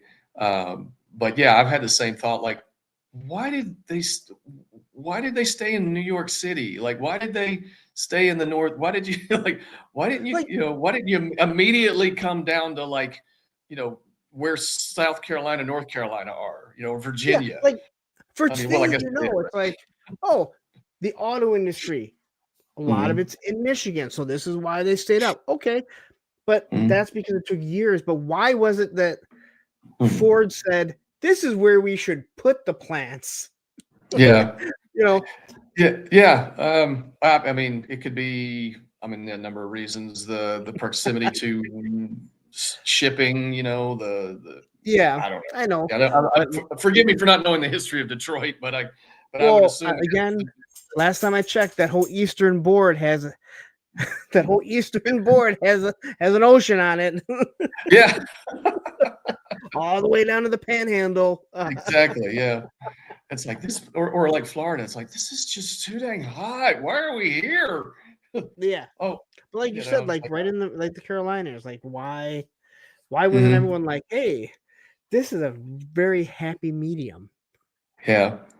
I can only think it's just they were tougher and they were more acclimated to it. Because like, how did people live before central heat and air? Like they just dealt with it. They acclimated to it, and men wearing suits in the summer. Like, good God, wool suits. Like, are you? And women wearing long dresses Yeah, all year round. Yeah, how did people just not die of heat exhaustion and heat stroke every year? I'm sure they did, but yeah, so that foundry that I worked at, we would have to, or I was the supervisor, and so I have to give these safety talks at the beginning of every shift. And as we rolled into the summer months, we would have to, we'd have to make sure that we had enough electrolyte powder, enough water, and all this stuff made up so that, if people needed to, um, if they were feeling overheated, they could come up to my office or go to the aid station, like the nurse's station, and cool off. Because there's ways that your body will eventually adjust to it, but that doesn't mean it's pleasant. It's hardly ever pleasant. So I feel like Brandon R actually has a legit answer. It was suits and dresses or bugs with no insect repellent. That's a good point. Yeah. Yeah, the mosquitoes love me too. So So what just happened was Brandon R has had this knowledge forever, and he's never been able to tell someone. And he just frantically went like, "I know the answer to this." Well, and he's like, he's frantically typing like, "No one better answer this before me." Well, thank you, Brandon. I makes sense. Yeah. So that's probably true. Yeah. Enough about the weather here. Yeah. Do we still have any viewers? We got 26 people watching right now, man. Good. Like, Yeah, again, awesome, man. like this whole show is about getting to know you. I think most people have gotten to know who I am. Although the karate thing may have thrown a few people off, to be honest. That's cool. We both, yeah. Cool. So what are you doing now? Like, you've always been collecting, it sounds like. Mm-hmm. So are you a person that, like, I know you said you sold comics and stuff for your tuition, but are you one of those people that collects and then you kind of get bored with it and you sell it off and you move on to something else? Or are you someone who keeps everything? I will say probably I have some pack rat tendencies. Yeah, not necessarily hoarding. I remember going through my collection and deciding like, okay, I want to keep these runs and sell everything else, like the stuff that's like, okay, this, like this run of the X-Men or this run of the Flash or what Batman or whatever it is. It's like, if I really I'll keep those runs, but over time, it's just so much space. It takes up so much space, and you have to minimize and slim down. When I never got out of comics, but I did stop buying single issues along, probably around 2012, I think 2013, somewhere around in there, because Marvel was, they were lowering the page count. They were, the covers, the cover quality was it was like the same quality of paper as the pages. So you're paying more. They're raising the price and giving you less. And I'm like, this is ridiculous. And so I was one of those guys that was waiting for the trade. So, and that's really how they were writing comics. And they largely are even today. They're writing for the trade. So, I up until 2 years ago, when Skybound started publishing Real American Hero again, because that's kind of funny because I would buy collections. I'm kind of like a trade paperback omnibus hardcover kind of guy. So the issues that I have sold, I have bought back in omnibus format or hardcover format or paperback or what have you, to kind of have those key runs again, like Jeff Johns' Flash or Green Lantern or something like that. So that's kind of like, I honest to gosh, hadn't been in a comic shop until 2 years ago, and probably, maybe 10 years. And so while I would say I'm still a collector, I'm not like an individual issue collector anymore, until, of course, Larry Hama started, writing A Real American Hero for Skybound again. And so I'm like, well, it kind of coincided, that restart with issue 301 kind of coincided with my 50th birthday, when my brother gave me Outback, Snake Eyes, and Storm Shadow. So those are like my top 3 favorite figures, characters. Okay. Right? And the classified line just blew me away, and so I I guess there was a part of me that always wanted to continue to collect figures. But I didn't have the space. I didn't just kind of where I was at. And it wasn't really feasible, but I was always kind of aware of Marvel Legends and stuff. So, I had all the Powers of the Force and the Star Trek Playmate stuff. And I held on to that for a long time. And, but there's I was probably still reading comics around the time I was I was in Pennsylvania, and then, then dropped out and just started buying the paperbacks. But I want to say, and maybe you can answer this for me, what really kind of got figures back on my radar was the 80th anniversary Marvel Legends, like the Iron Man, the Thor, the Captain America. Okay. Because I remember seeing I don't know what year that was, but it was the Iron Man with the actual gold paint, and I think it was the 80th, and that was kind of what put Marvel Legends on my radar for the first time. Now, I remember a few times here and there over the years, I'd walk through the toy aisle of Target or Walmart, and I'd see some 4-inch figures and stuff like that. And I thought, oh, that's kind of cool. I wouldn't mind. Oh, it's a Punisher figure. I wouldn't mind having a Punisher figure or a Moon Knight figure or something. But I never did it. I never pulled the trigger. And I think it was because I just, it was like, I think the 6-inch scale really was what I was waiting on, because when I held that Outback figure in my hand, it was like, this is like, oh yeah, this is the size. This is, the detail, the articulation. This is kind of like what I had always hoped an action figure could be. And, but it was kind of like that Marvel Legends figure of Iron Man that I saw that, like, oh, this is, things are kind of advanced, like technology is advancing a bit. And so, but yeah, that kind of like once I got those figures, and then like almost immediately it was announced that, Skybound had the G.I. Joe license, and they were going to be, and I'm like, okay, well, I'm going to start reading Joe comics again. And, So I don't do that. I get, yeah. they ask me all the time, do you read the comics? I'm like, no, because I know what happens if I walk into a comic store and buy a G.I. Joe. I'm going to go like, oh, what's going on with Wolverine? I really like Wolverine. Then I'm going to pick up Wolverine, see what's going on. Oh, and I always like Batman. So, and next thing I know, I'm spending, $100 a week on comics that I'm probably not going to read because I'm really not that interested, other than like flipping through it and being like, oh, this one's pretty cool. As much as I liked comics, and I love like the Age of Apocalypse story arc, I love the Batman Nightfall. Like, I love that stuff. I love to see that actually converted. It's not that I can't read. I'm not very good at it. And I fear walking into a comic book store, and everyone tells me how wonderful the Energon universe is. But it's fantastic. Yeah. Can't do it because I know what happens. Yeah. Then I got to buy Transformers, and then I'm buying like, and next thing I know, I don't have enough room for the toys I buy. Well, it's good that you know this about yourself, and that self-awareness is a positive thing. I'm a very self-aware person. Well, I will say this, because it's kind of funny, because I mean, I got into comic collecting because of G.I. Joe. It was G.I. Joe number 22 that was my first G.I. Joe comic, and I had changed, my family had moved across town. I had changed schools, didn't know anybody, but I had made this one friend, and I was over at his house, and he had, I think, from issue 12 to 22 or 21.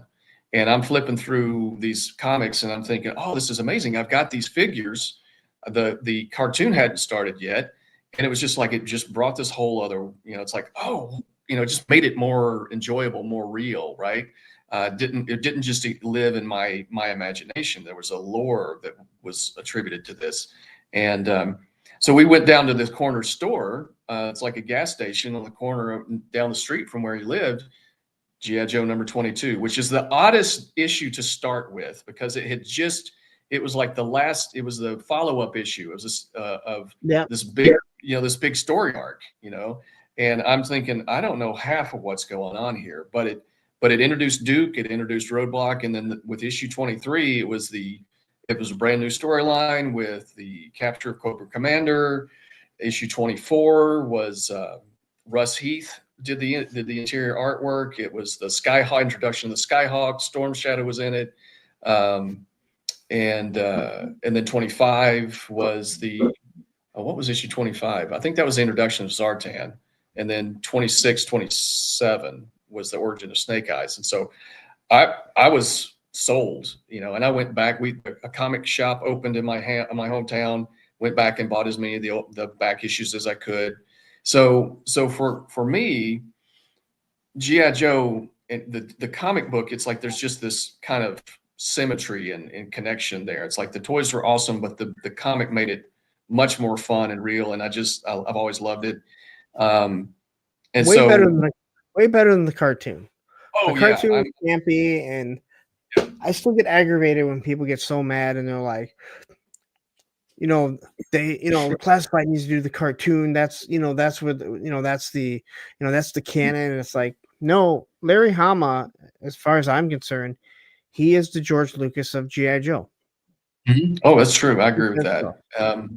So fast forward to my 50th birthday, I get these action figures, and it's like I'm like a kid again. And then right after that, G.I. Joe is being published again, and I'm like, well, dang it, I'm just gonna start reading G.I. Joe comics again. And then the Kickstarter on the compendiums happened, and that following year, and reread, and some of those issues I read for the first time, and it's just it's just it's not like it's not The Watchmen, it's not like Dark Knight Returns, but it's still so much fun to read, and the adventures and everything. And so it's really it just seems like it's kind of like things kind of come full circle.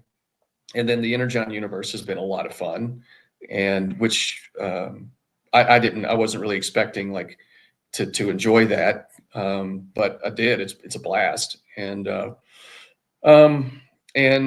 I went to Joe Fest, this year, largely to meet Larry Hama, because I wanted to tell him thank you. That was basically. Oh, I thought you were going to say me.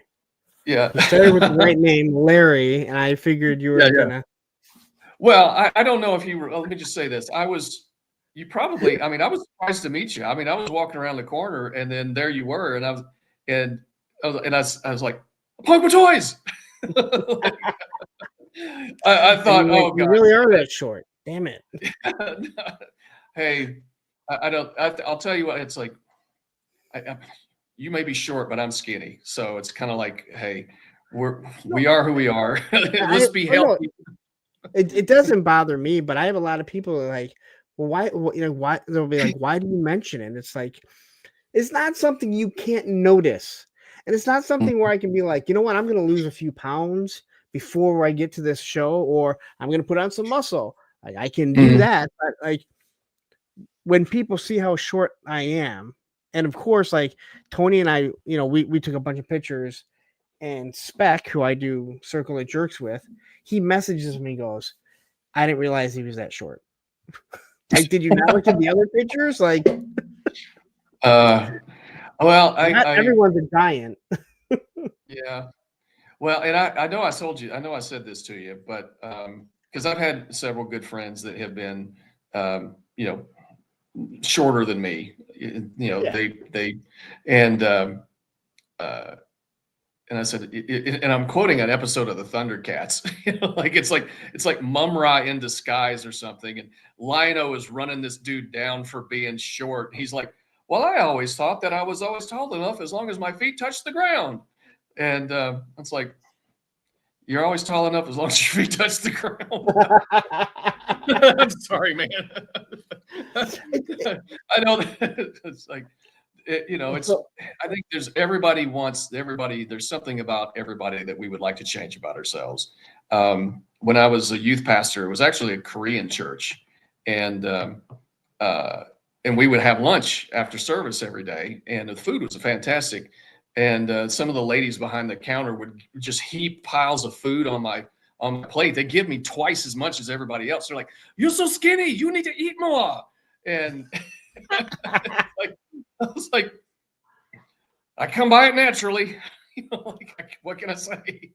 I used why to don't you always work laugh out? when I always laugh when people would say, like, "Don't you wish you were taller?" And I'd go, "No, because I've never been taller.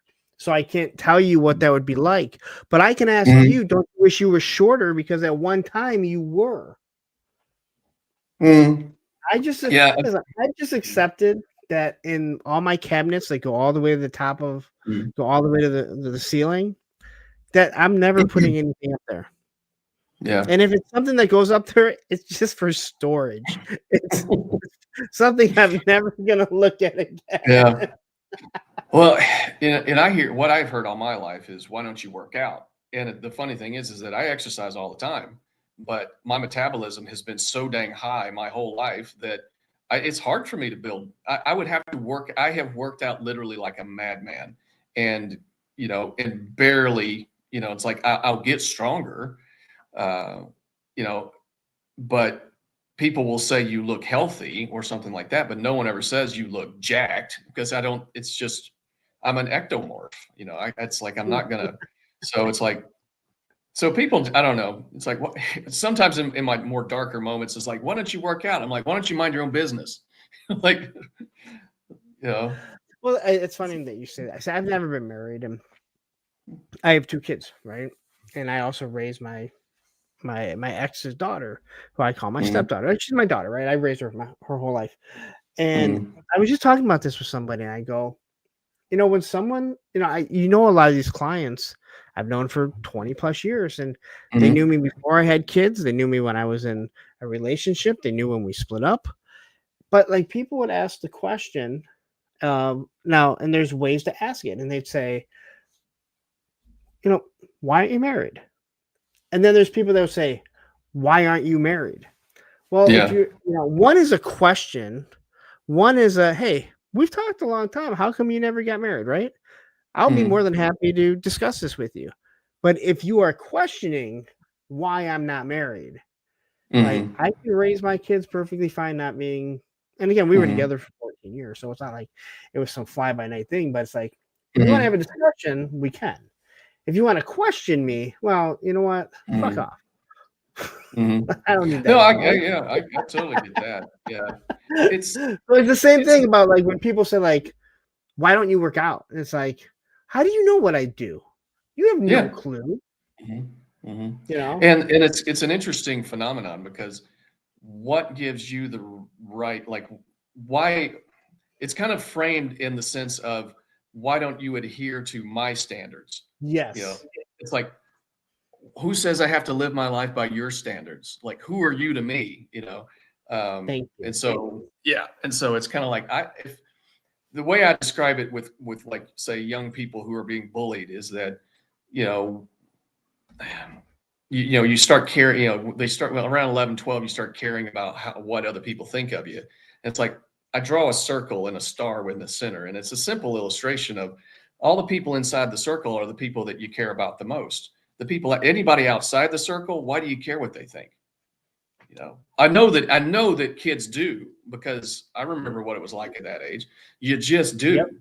But it's just to kind of get them thinking that you don't have to change yourself. You don't have to do what a stranger thinks you ought to do. It's like, because they haven't earned the right to tell you anything, or to, it's like, especially if someone's coming at you from the standpoint of, like, there's something wrong with you and you need to change it. It's like, what's wrong with me? Well, Not that's a what I tell dang my thing. kids.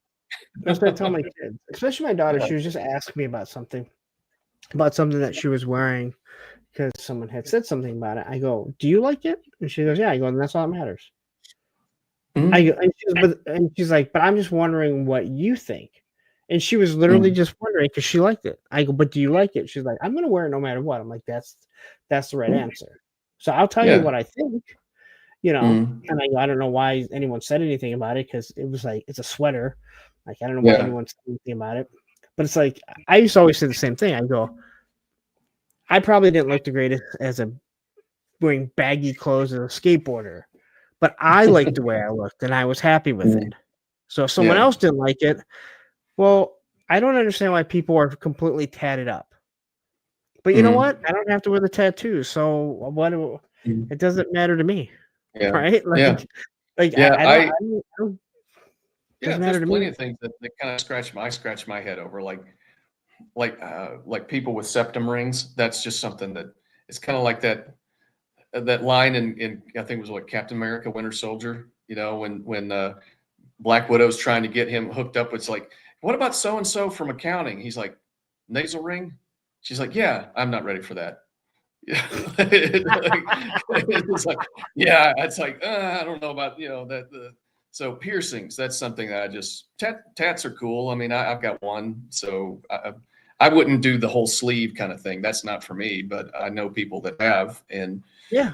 if they dig it, they dig it. The way I look at it is this: it's like regardless of, because I've worked with a couple of people that were pretty close to developing like eating disorders, and that's not necessarily my specialty, but I try to kind of couch it in these phrases, this kind of these terminology is like there are three different body types, endomorph, mesomorph, ectomorph, and the message shouldn't be look like a mesomorph, which is the more traditional V tapered, broad shouldered, or hourglass figure. It's like, look, your body is your body. Try to be as healthy as you can. The message should be, how can you be as healthy as you can be? How do you take care of the body that you have? Because at some point we have to accept the fact that, no amount of surgery, no amount of whatever injections is gonna make you, it's not gonna make you any less you. It's just, I mean, I'm not necessarily against some cosmetic surgeries or something, but it's just like, are you being healthy? Um, so that's kind of the way I approach it, is like, I try to be healthy for the body that I have. You work out and you're healthy for the body you have. When it comes to the things that you like, as long as it's not, it's kind of like, is it a harm? Is it a benefit or a hazard? Like, That's what I so. tell everyone. I go, as Mhm. long as you, and I usually tell people this when they lose somebody, a parent or whatever. I'm like, everyone, I go, if someone tells you you're handling it wrong, and I've heard this for years, that I handle my mom's death wrong, and I'm like, everyone handles it differently. As long as you are not destructive to yourself or other people, Mhm.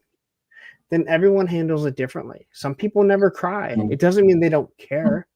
Other Oh people yeah. get angry, but as long as they're not hurting someone else. My mom died when I was 13. I skateboarded. Like that's what took me away from it. Like Mhm. that's what took me away from thinking about it. And I got to Yeah. focus on that. And did that. I Mhm. watched other friends that they lost parents at an early age after I lost mine, like in their teens, and they were drinking like crazy. But most Mhm. kids will grow out of that, hopefully. Mhm. There's some that Yeah. never did, you know. There's some Yeah. friends that ended up, well, I wouldn't call them friends anymore, but they ended up in prison or are in prison or, like they handle things a little bit differently, Yeah. That's Yeah. destructive.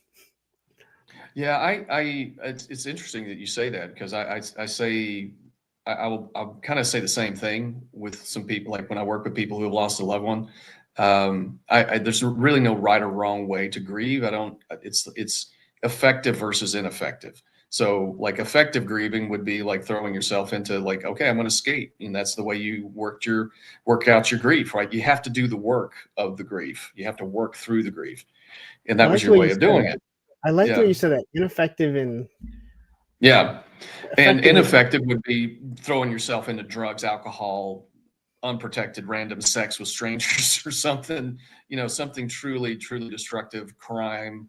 I've known people that broken into houses and wound up in jail. I knew a guy who killed somebody. It's just like, that's really ineffective.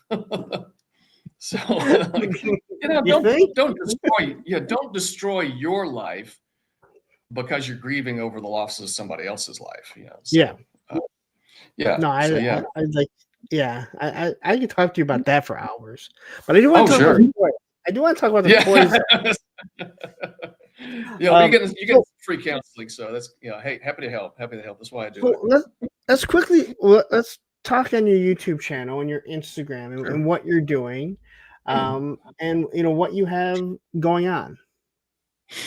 Yeah, I guess it's kind of like I got so into I enjoyed the figures that I was getting, um, and and honestly, it's like I started watching YouTube channels, and you and Bobby B were probably the first two that I discovered doing reviews, and I thought, and it was largely to kind of see, you know, is this figure worth buying? Is the quality good? That sort of thing.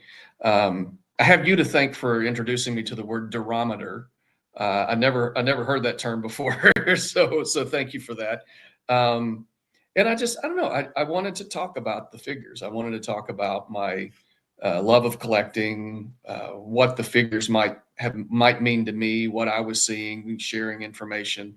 I might not be getting them as soon as everybody else is, but and I don't review everything that I get, but um, it was just something I'm going to try this and see what happens. I just wanted to talk and You, and talk about the fandom and everything. not everyone wants, not everyone wants to review. Not everyone should review. Some people aren't really good at it. But people like to share their love of what they're buying. And Mhm. for me, reviewing, I feel like I can help people. Like you just said, like people are like, okay, well, I'm gonna look in. He invested his money, and I'm just gonna watch him. And if I like it, then and I'm not telling people to buy something or not to buy something. That's your choice because my Mhm. experience might be different. But it's sharing it with other people. Yeah. And how many people Yeah. have you met in this community that you're like, wow, this is actually pretty cool. Who knew? Yeah. And I'm really glad I went to Joe Fest this year. I mean, it really, honest and truly, it was just kind of like, I had been doing, I think it was about a year ago this past October that I did my first video. Okay. And, and it was like that Valaverse Praetorian robot, which is a pretty cool figure. And, um, and just thought, oh, this is just, I don't know, it's just fun. It's nice to do. And I enjoy, uh, doing it. Sometimes I get frustrated with the editing process and that can take a lot of time.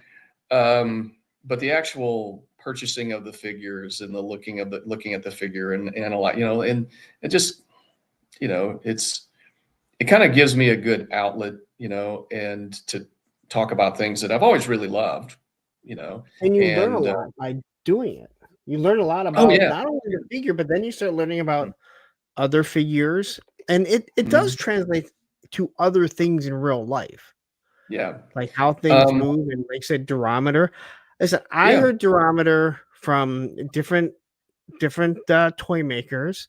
Lenny's talked about it. I've heard Bobby from Bobby Valid talked about it. I knew Mhm. durometer from skateboarding and the durometer of a wheel.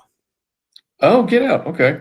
Yes, the That makes softness or sense. the hardness of Yeah. a wheel. Like that's how I Mhm. know. And the softer the wheel, the more it sticks and doesn't Mhm. slide as much. And it makes a Mhm. completely different sound than a harder wheel. Mhm. And the way they roll. Like Mhm. I go, okay, Yeah. I know that very well. Yeah. So yeah,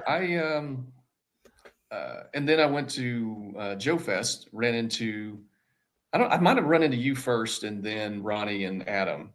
And but yeah, I No, you uh, ran into what them first because you brought it up to me that if I remember correctly, you brought it up to me that you ran into Adam and had no idea he was going to be here. I think. oh, okay. All right. So all right, that If I makes sense. remember, I know we talked about that. But Yeah. I'm pretty sure you said you ran into Adam. It was like right after though, because Yeah, it must have been. I think you had like just gotten there. And also, Ronnie pointed out that you didn't know who he was. Makes me Right. laugh. Yeah, it's but like I said, I went there. I hadn't been to a convention in years, and I just decided, just like, I've got these. I just want to meet Larry Hama. I want to get him to sign a few things, and I just want to tell him thank you, for all the adventures and getting me into a great hobby, and uh, and honestly, gosh, I read a ton of his Wolverine run too. But over the course of it, I didn't even know if I was going to buy anything. I didn't know what to expect. I didn't know who might be there, kind of thing.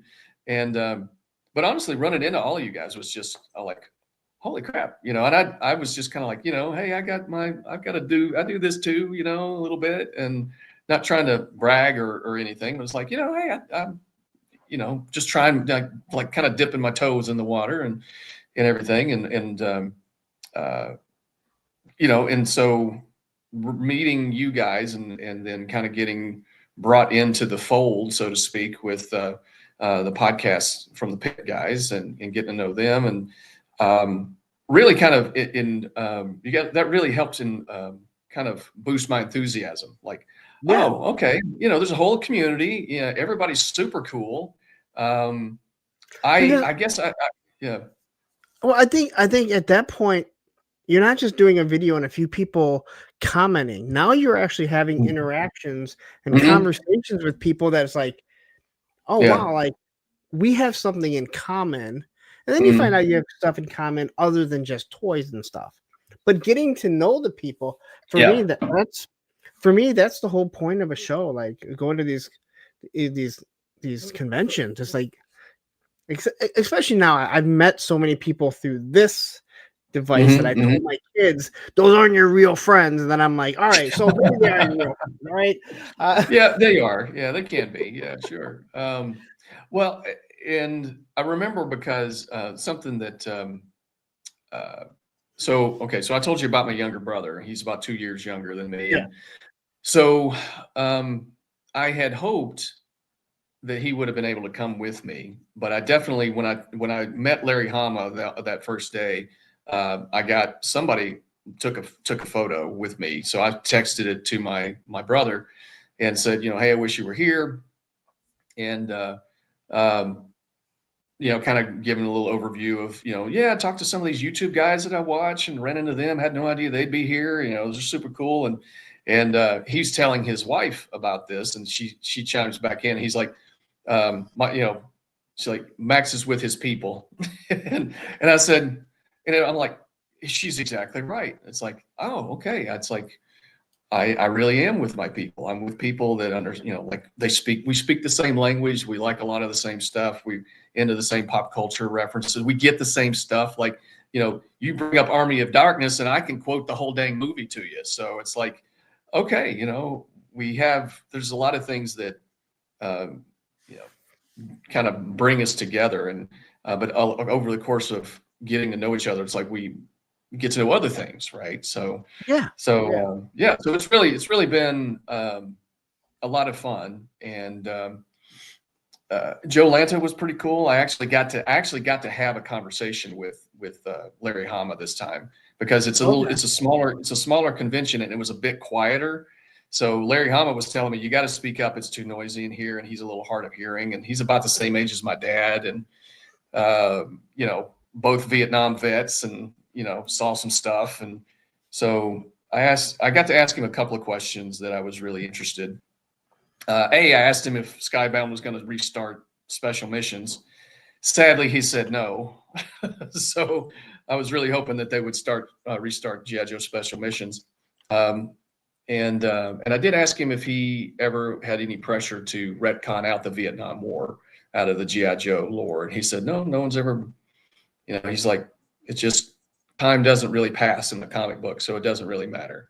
So, it's not like perpetually the 80s or anything like that. It's just like, he just doesn't really think about it. I mean, like that. That's so true, because when, again, go to the X-Men, and this is something I know many of us have discussed, because there was all the talk of Esposito playing Magneto, and everyone's like, no, Magneto's whole identity is that he's Jewish from the Holocaust. Like, that's why he is who he is. Like, you can't take that away from him. Yeah, Esposito for the first first. What actor are you talking about? I didn't heard that. No, there was rumors that the guy from Breaking Bad and for like the first class. No, like recently there was talk of people. Yes, Giancarlo. Yeah. Yeah, Like him playing Magneto? Yeah. Oh, in yeah. the There, like there the was rumors when the that they reboot. wanted. Yeah, Um, no. Magneto is a white Jewish Holocaust survivor, and that yes, should it's not very change. important. Yeah, it, Yeah. it goes back to the whole like thing of like when people are like, "What does it matter what nationality Snake Eyes is?" Because the whole point is he was an outsider because he Mhm. was a white guy in a Yeah. Japanese culture. Like it's Mhm. part of his identity of what makes him who Yeah. he is. And I'm Yeah. sorry that you can't understand that. Mhm. You know, Yeah, like I'm it sorry you would can't be like understand that.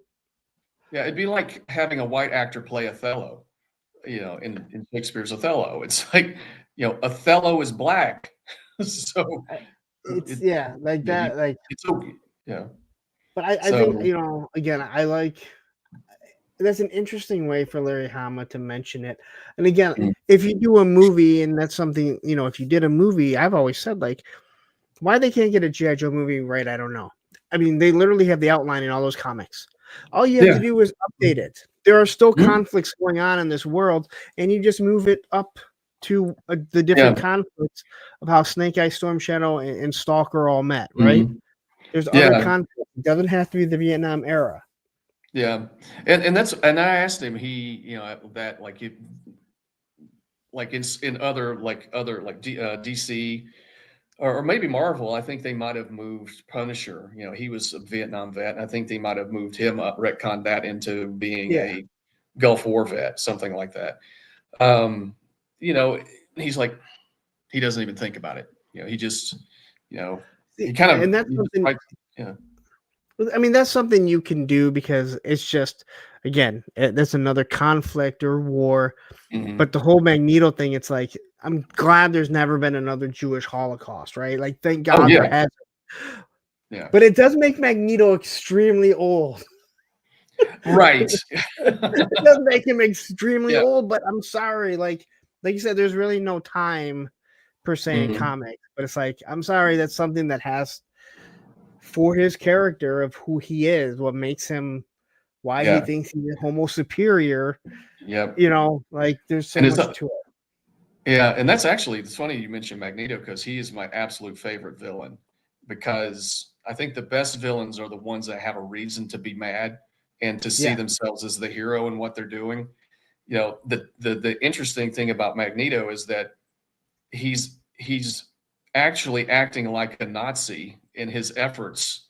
He's using their tactics he wants to wipe Yeah. out humanity so a Holocaust never. So he's wanting to create that's the dichotomy of him, the contradiction of him is See, that you do not see that you're doing some of I the see, same things. You're willing to kill thousands or millions of people to protect your people. see, that is irony, unlike the Alanis Morissette song "Irony," which is all just bad luck. Yeah, That song exactly. should be called "Bad Luck," not irony. It should Yeah. be "Isn't this bad Mhm. luck?" Uh, No, that's yeah, yeah. so Yeah, how far away from Augusta do you live? about 3 hours. Okay, so Yeah. did you stay the night, or did you just drive out there and?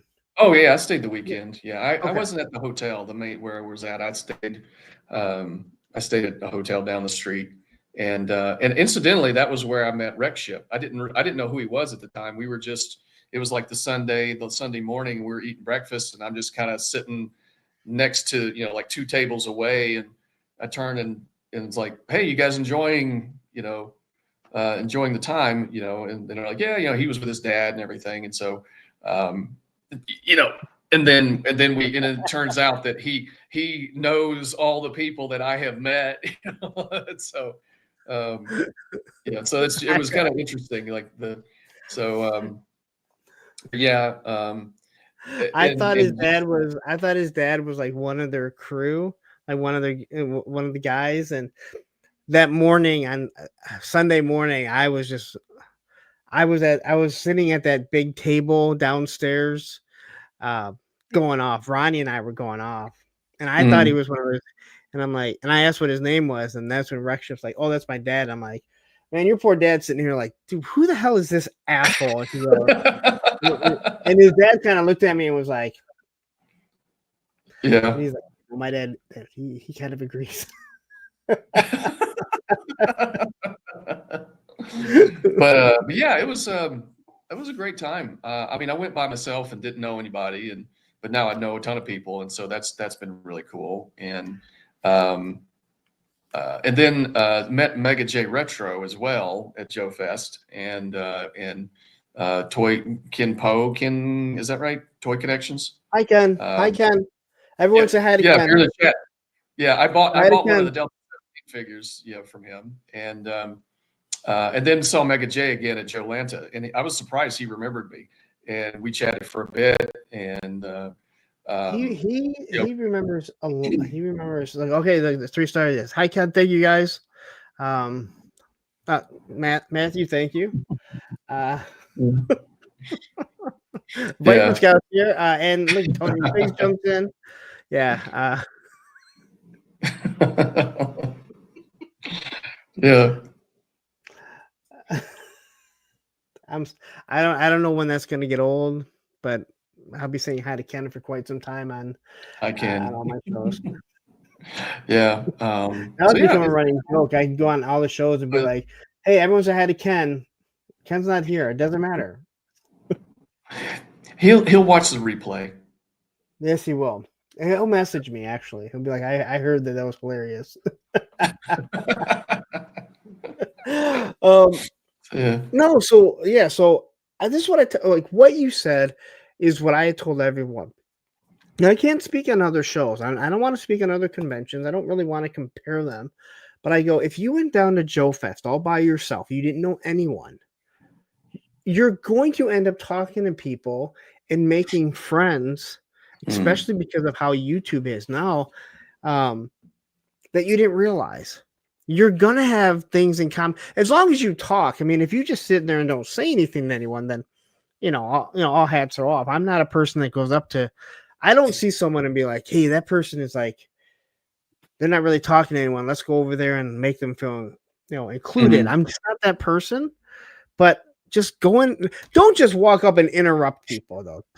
Yeah. Don't walk up when someone's in the middle of a conversation, tap them on the shoulder and be like, hey, like just, you end up talking to people. You just, there's groups of us. And that's awesome that you went not knowing anyone. And then you walk away and next thing you know, you're on podcasts with the Pit and you're doing all kinds of, all kinds of stuff like that. That's awesome. That's what I keep telling people. Yeah. And just so I know I've told this story, but I don't know if I've told this story to you, but if you've heard it already, I'll stop. But no, that's what you're here for. Like for people to hear your stories.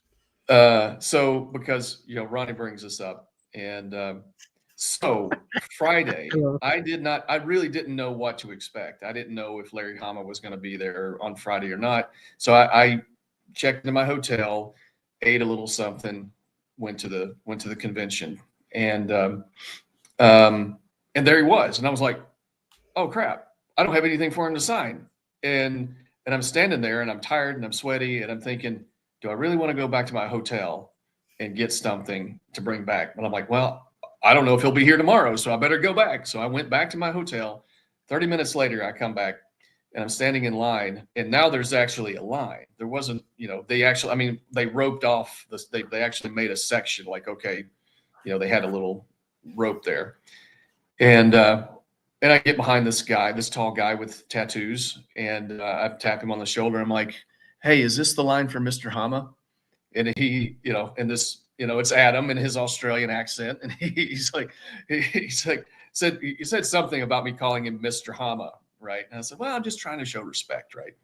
And we kind of forget what we chatted for a second, but he handed me his card, and then Ronnie handed me his. And as soon as I saw Adams, and because I didn't know what he looked like, but his voice did sound familiar to me because I watched a number of his reviews. And he hands me a card, and it's got his logo, and I'm like, Shark Eyes, like something like that. And I was like, I totally know who you are. Like I watch your stuff all the time. And and Ronnie, and I'm sorry, Ronnie, if you're still watching, but he handed me his card, and I'm like, oh hey, nice to meet you. I'm like, I'm trying to be respectful. I'm like, but I hadn't heard of him yet. And so, but there again, it's like, who had heard of me, right? So, but I respect the fact that it's like they came with cards and, they had memorabilia and stuff. So, so anyway, that was pretty cool to chat with those guys. So that was kind of like, oh, wow, you guys came all the way from Australia to be here. Like, that's crazy. That's cool. So, so they were really cool to talk to, and I saw a few other people and ran into you. And so that kind of got the ball rolling. And then Sunday was when I actually kind of met a lot more people. Like it was the panel with Larry Hama. Adam and Ronnie were in the back. I was right in the front. I was recording the whole thing. I was like, oh, hey guys, how's it going? And I was afraid they'd see me as some kind of like hanger on, I didn't want to be like some kind of toy groupie, like, oh, he's that dude we met, in line, and now he's following us around. I didn't want to do that to you because, you're kind of a big deal. And, but they were, they introduced me. I think this is where I met 3 Star, and I think Joe Hunter, and maybe Hillbilly, maybe Pop Blender, so like they introduced me to all these guys. And somebody's going to say I wasn't there, Max, but at any rate, that was really, that Sunday was really cool and we spent a lot of time talking and getting to know each other. And so, and then, you and I started Instagram, and that's where I was able to kind of really get to know a lot of you guys too. So, so yeah, that's where you really make the connections, because you can't, on YouTube, you can kind of go back and forth in the comments, but you can't have actual personal conversations. And I don't believe there's any real DMing on YouTube. But yeah. And again, Facebook, I've had to stop accepting people that request to be friends with me, because I'm like, unless we have some sort of relationship, I don't talk about toys on my Facebook page. Like, and I don't really put anything on it, to be honest. But I'm like, I used to accept people, and I'm in other groups that have nothing to do with toys, and I have all kinds of people that I've never met, and I'm like, I need to kind of get rid of that. But Instagram is the perfect spot that someone can send you stuff. And if you're not following them, then you don't have to accept that you've seen it. Yeah. Well, never know that I read it. Yeah. Well, sometimes you get the fans, OnlyFans, like supposed, like, I don't need to be catfished. What is the one that I always get the, hey, message me here. This is my private one, or no. I'm a real person. Message me on my private one. This is my public one, but I've seen you around and I really think you're cute. And you're like, oh, okay, well, hold on a minute. It's like, yeah, my wife thinks that too. Thanks. I need to get my social security number. I'm going to write it down. My mother's maiden name. You probably want that too. You need my phone number.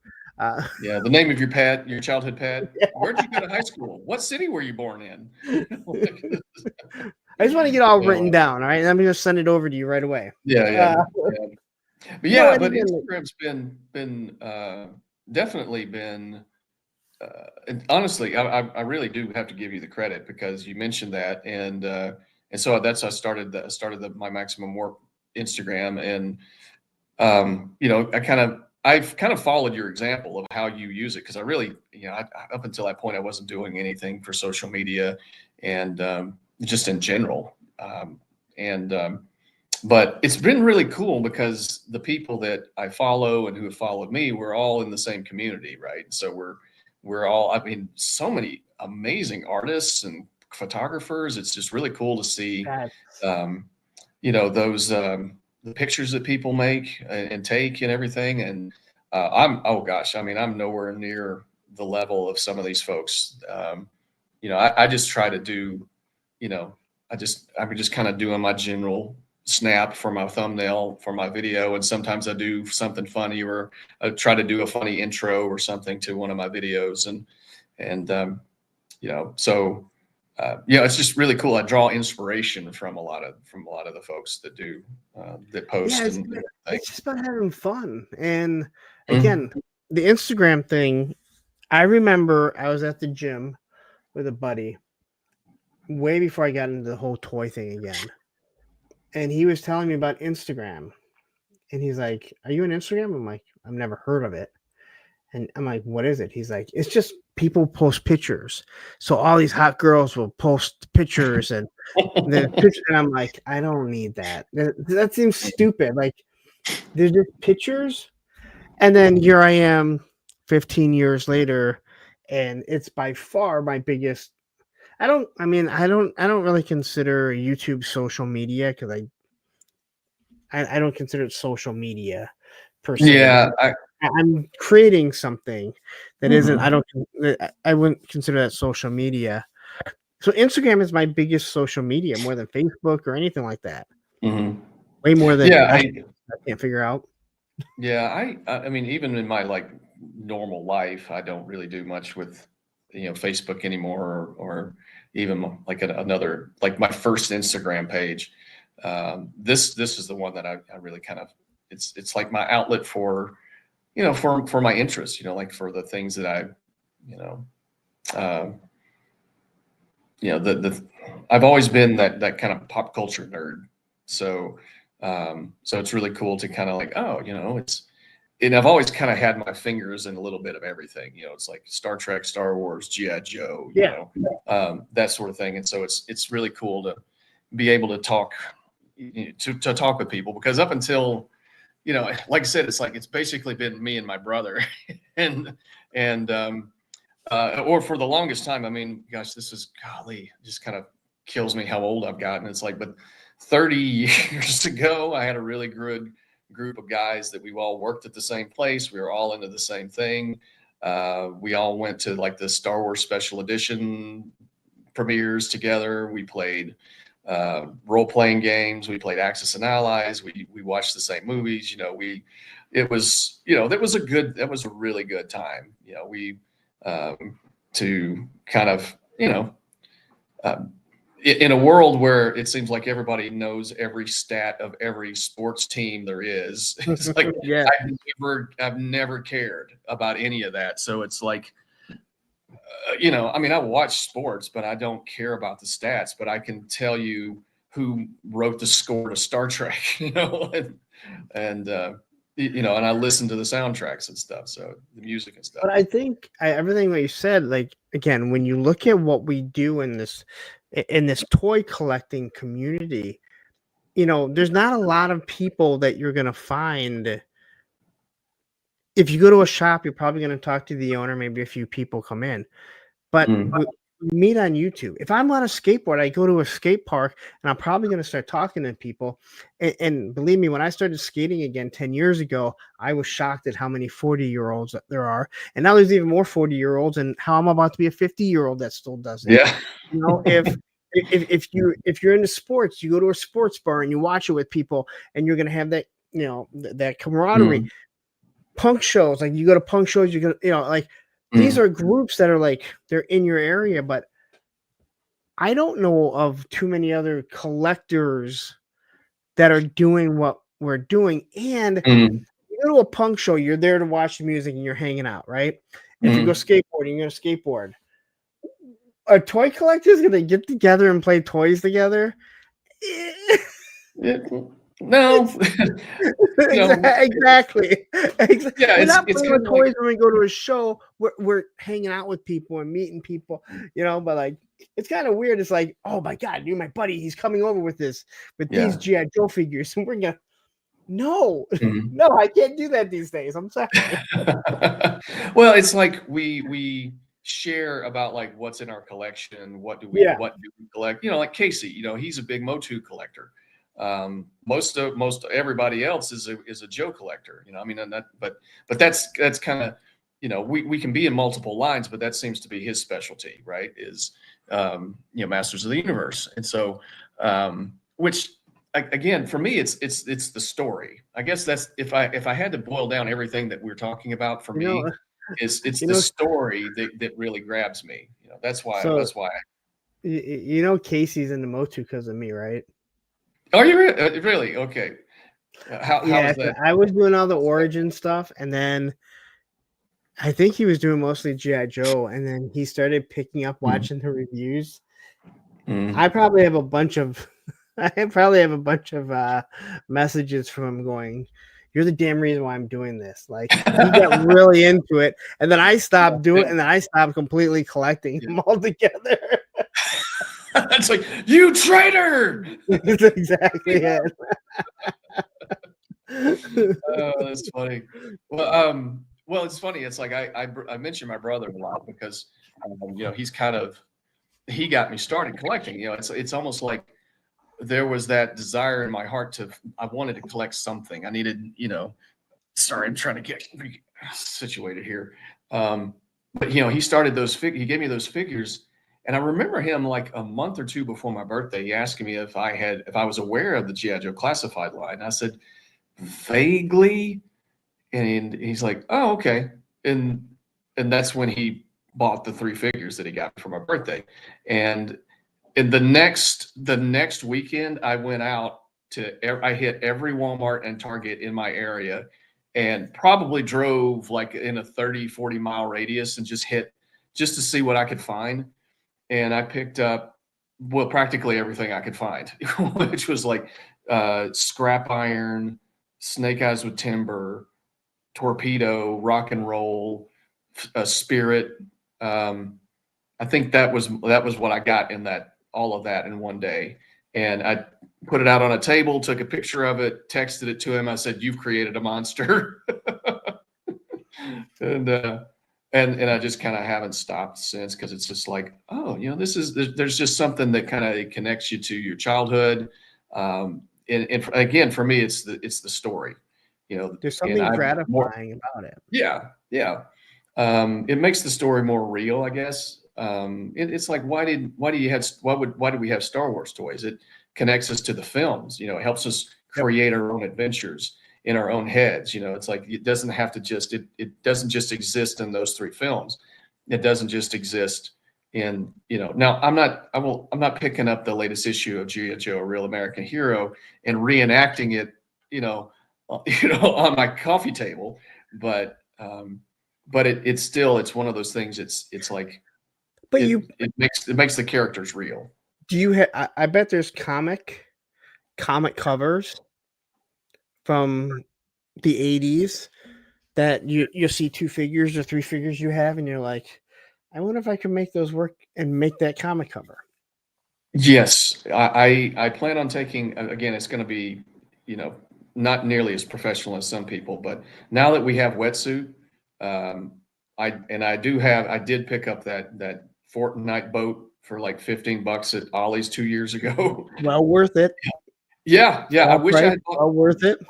so I could try to paint one. And but I have seen somebody recreate the cover to issue 47, which is one of my all-time favorite comic covers of all. It's just so visceral and cool, and it's just, and I like, Hawk, Beachhead, and Wetsuit, 3 great characters, 2 of whom are 2 of my favorites. So and I did get Larry Hama to sign that one, and so that's hanging on my wall, or at least I need to put it up. I need to hang it. And so it's like, I'm probably going to take that boat and I'll probably take a picture of it and post it, like just for the heck of it, but it's, yeah. But that's what it is. Like you take pictures. Okay, look at Tony's figs, right? He'll take a Mhm. picture. He doesn't like. He'll line the figures up, and people go crazy over it because they think it's cool. And then you look at Mhm. someone like Matthew. Like he puts all this time into it. He does great photography, along with my other moderator Ed. Like they'll do this wonderful photography where they probably spend a good half hour. They probably spend hours setting up one thing. I know how long it takes me to set up something, and my stuff not nearly as good. And Mhm. people love the stuff. Like people Yeah. like to see what you're doing. People Mhm. also really like to see. They'll go back and be like, "Wow, you've really come a long ways." Yeah. It's Yeah. always And been I think that's, well, I think the toy photography, particularly nowadays with digital effects and just, the editing tools and, computers and everything, it's just, that, I mean, for that is how we're playing with them. And that's yeah. our expression, that's how we're expressing our play now is recreating comic covers or Someone had something from, asked me. They said, "Would you consider playing with your toys?" And I think they were asking me because I had been doing all these reviews, right? I had just been Mm, kind of just pounding out review after review after review. And this was when all that Operation Monster Force stuff came in, which all the G.I. Joe and Marvel stuff all came in at the same time. mm, I had my punkathon that I did. I was down in Ohio for training, and I think they were actually asking me because they weren't really seeing me do anything. And I said, well, I said to me, I guess playing with my toys is, I guess part of it is doing the reviews, but mm. displaying them, taking pictures with them, and I'm like, I just want to get through Christmas when I don't have anything else going on, so I can just take the time and Mm, take more pictures, because mhm. I'm like, I don't have time to do it. And Yeah. all this Operation Monster Force stuff, I've barely done anything with it. And now I just got all this Skeletron stuff, which I ordered 6 more Yeah. Skeletron figures that came in Yeah. today. Mm, I, well, I'm kind of at a point where I'm having to, I will be cutting back a little bit. Like, um, I did, the funny thing was, is that I, I don't want to toot my horn too much, but it's kind of like, I, the first two figures of Operation Monster Force, I did get like this time last year, and I did a review, and I there was hardly any reviews out. But then now suddenly we got this finally gotten this second wave, and now they're everywhere. And um, so so if you haven't watched my Monster Force reviews from a year ago, check out my YouTube channel. And Which is in the honest, description, yeah, it's along with the Instagram. yeah, I did. I got Declan and the Delta Red, and I was just going to sample it. And um, but I will say this, it's kind of like it's really no different. Sometimes you have to be careful.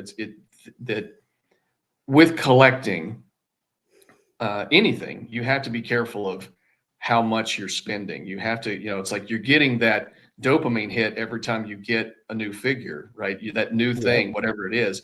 It's like your own personal, like, oh, it's like my own personal little birthday again, right? And uh, but you just, there's so much cool stuff out there that I've had to temper myself a bit. So it's like Operation Monster Force is pretty cool, but I'm probably not going to get any more. Uh, I would like to get one of those Skeletron figures just to sample it and talk about it. But yeah, it's like Joe's.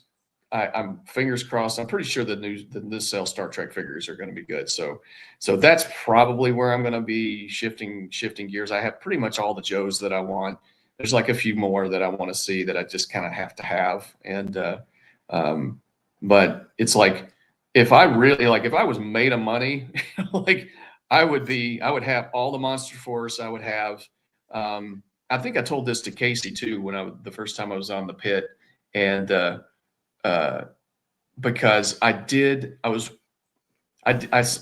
have a few McFarlane figures because I love DC Comics, but I'm really not crazy about McFarlane figures, and now that I've had a few, and but I was driving around trying to find the Question, and the Question is one of those DC Comics characters that I've always liked, and of course, in typical McFarlane fashion, you can't find the dang thing, and because it's like a gold, platinum, whatever, and um, so I'm driving around like, you know what? I've been driving around all dang day looking for this McFarlane piece of plastic. I'm buying something, and so I kept seeing at Target this one of the Cyclone figure from Masters of the Universe. Oh yeah, I know which one you're talking about. Yeah. And so I had the original when I was a kid, loved that thing. So I'm like, you know what? I'm buying that thing because it's like $22 and 7 inches tall. and it's got more articulation than the McFarlane figure. And I loved it as a kid, but I had to tell myself, do not go crazy with Masters of the Universe. Because it's like I had to temper myself and say, this is the only one. It's like, because I found myself looking at Masters of the Universe figures and thinking, I wouldn't mind getting that guy and that guy and that guy. It's like, but I've got all these other things on pre-order. So it's like, just get that one and just sample it. But they're So good. It's a cool figure. So I'm out of Masters. I sold my Origins off. When G.I. Joe was really hard to find and I was searching everywhere, I kept walking by He-Man, I'd walk by Skeletor, and I told my daughter, and I said, if I ever find He-Man, Skeletor, Panther, and Battle Cat all together, I'll buy them. Oh, I didn't want to do it. I didn't want to do it because I knew the road that it would lead me down. Well, guess what? I found all 4 of them, and I bought it. And then I can't tell you, this was during the pandemic. I walked by, and now you can get them now relatively easy because they re-released a lot of the like Trap Jaw and Man at Arms. I can't tell you how many times I walked by them at Walmart, and they were there, and I just let them go because I wasn't picking them up yet. Yeah. And then as soon as I got them, then because the problem was the G.I. Joe stuff wasn't coming out. So I had money that I wanted to spend. And I was not in the toy community yet. Yeah. So I remembered Origins. I remembered those those He-Man figures from my childhood. And they looked so much like them. Except for now they had more articulation. And I don't regret buying any of them because I had a lot of fun collecting them and doing stuff with them. But I'm glad that I'm done. I'm glad I'm done. But I see the new stuff and I'm like, man, there's so much. Some of them look really good. But I'm like, I'm not going to rebuy anything. Well, and like say Mask. I was initially excited about this new Mask line that came out because I thought it was going to be in 1/12 scale, and I thought that might be cool because I had the Thunderhawk and the Condor, and those are great toys, but it's the same scale, and I thought, I might actually at some point get the Condor, the helicopter motorcycle. Yeah. But I don't feel compelled. Like it's not like it's as cool as it was, as much as I loved it. I don't feel compelled to get it, any of that. They're very pricey for the size of them. Yeah, that's true. I saw the price tag, and somebody made a comment that you can, for the price that they are now, you could buy the original for about the same price. Yeah. But I will say this: if they redo the Raven, which was like this black like Corvette, like it like a hovercraft, water vehicle. The hood flipped upside down, the wheels went up, and was the. Oh man, I love that thing. That was the best because that transformed more than any other vehicle in the Mask line, and I love that thing. And I would probably buy that if they produce it. So I know I had the 57 Chevy because my dad loved 57 Chevy, so he bought it. That's coming out in Wave 2. And I'm like, is that the boat? Was it the boat comes out of it? No, that's one. It pops lifts up, becomes 6. Now it's the 6 wheels. The headlights extend as guns, and then current that flips up. I had that one as a kid. I might buy that one just because the 57 Chevy is cool anyway. I think it's a 57 Chevy. I had a few Masks, but the price tag is just if it was 1/18 scale, then all right. Yeah. If it was a little bit bigger, 1/18 would have been fine too. Oh, I Um, think people would love the 118th because then yeah, you could actually put them with your GI Joes. If right. they were O-rings, oh man, Yeah. Well, I didn't, because I mean, it was mainly you're buying the vehicle, but I liked the figures and the concept of the mask over the head. That yep, was kind of cool.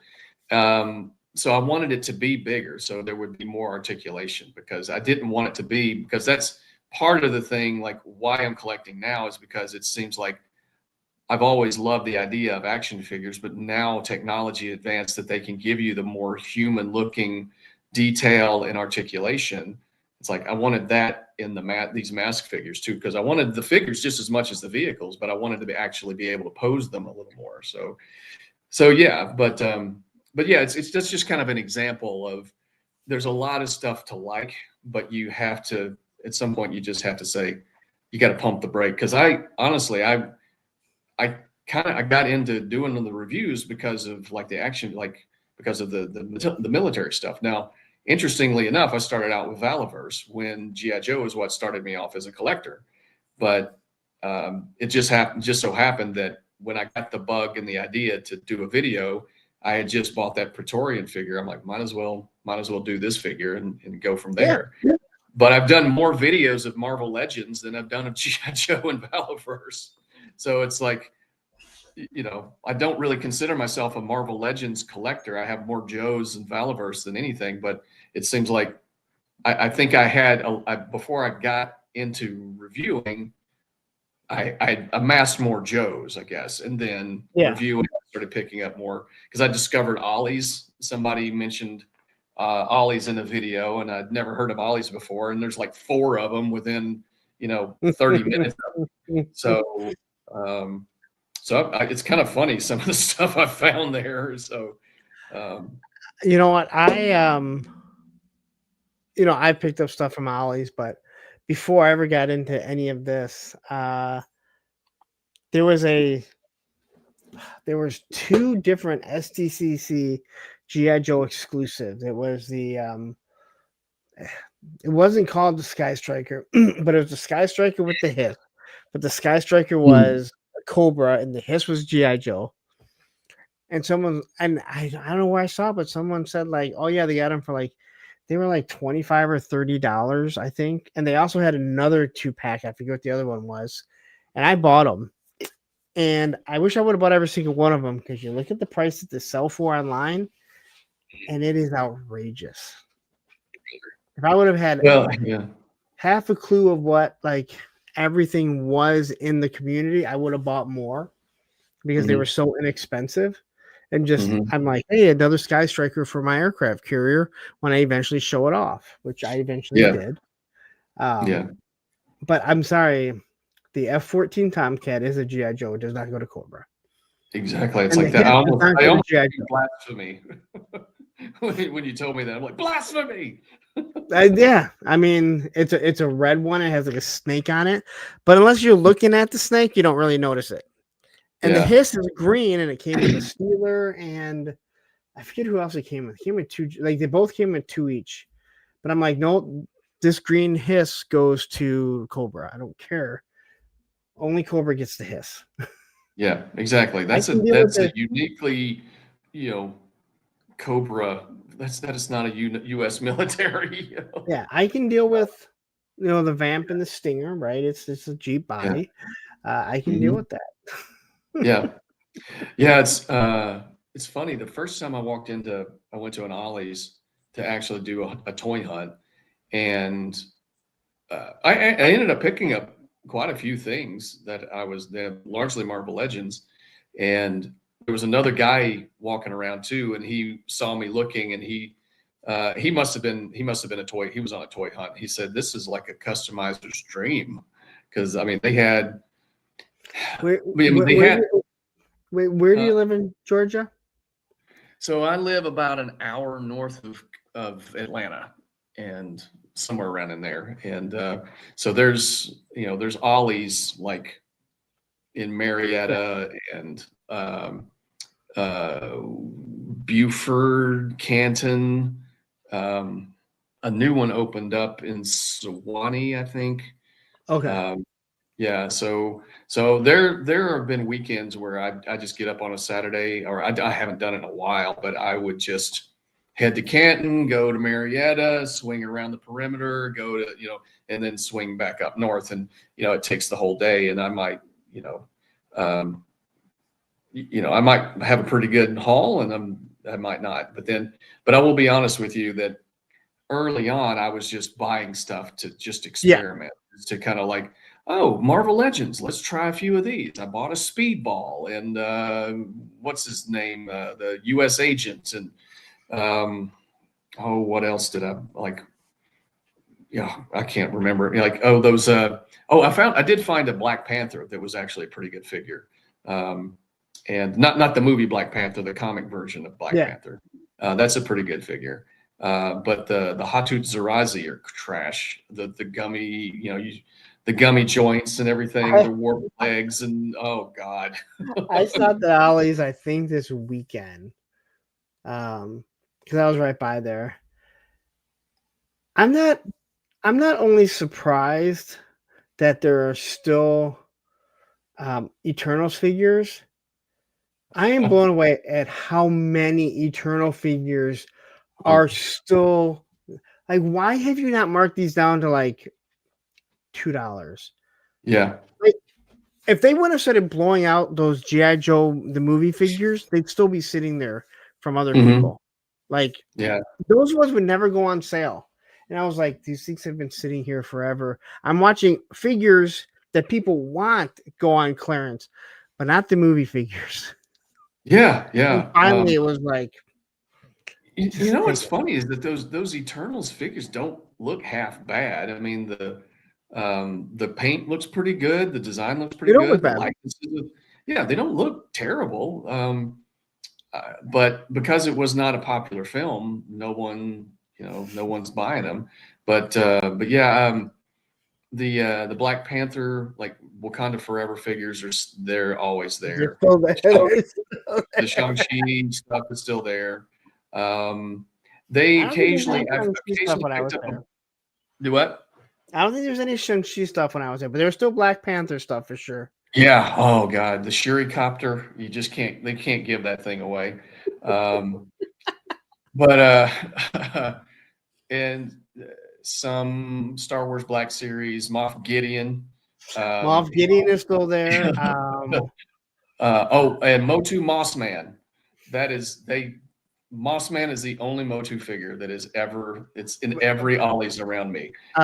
You mean the Masterverse one, though, right? Yeah, right. Yep, you absolutely. Yes, he's still there. and it doesn't even look like a bad figure, but Clam Champ is still there. I haven't seen that one. It's one of the deluxe figures. Okay. Yeah, Moff Gideon is always there. There's always at least one Lando. Oh yeah.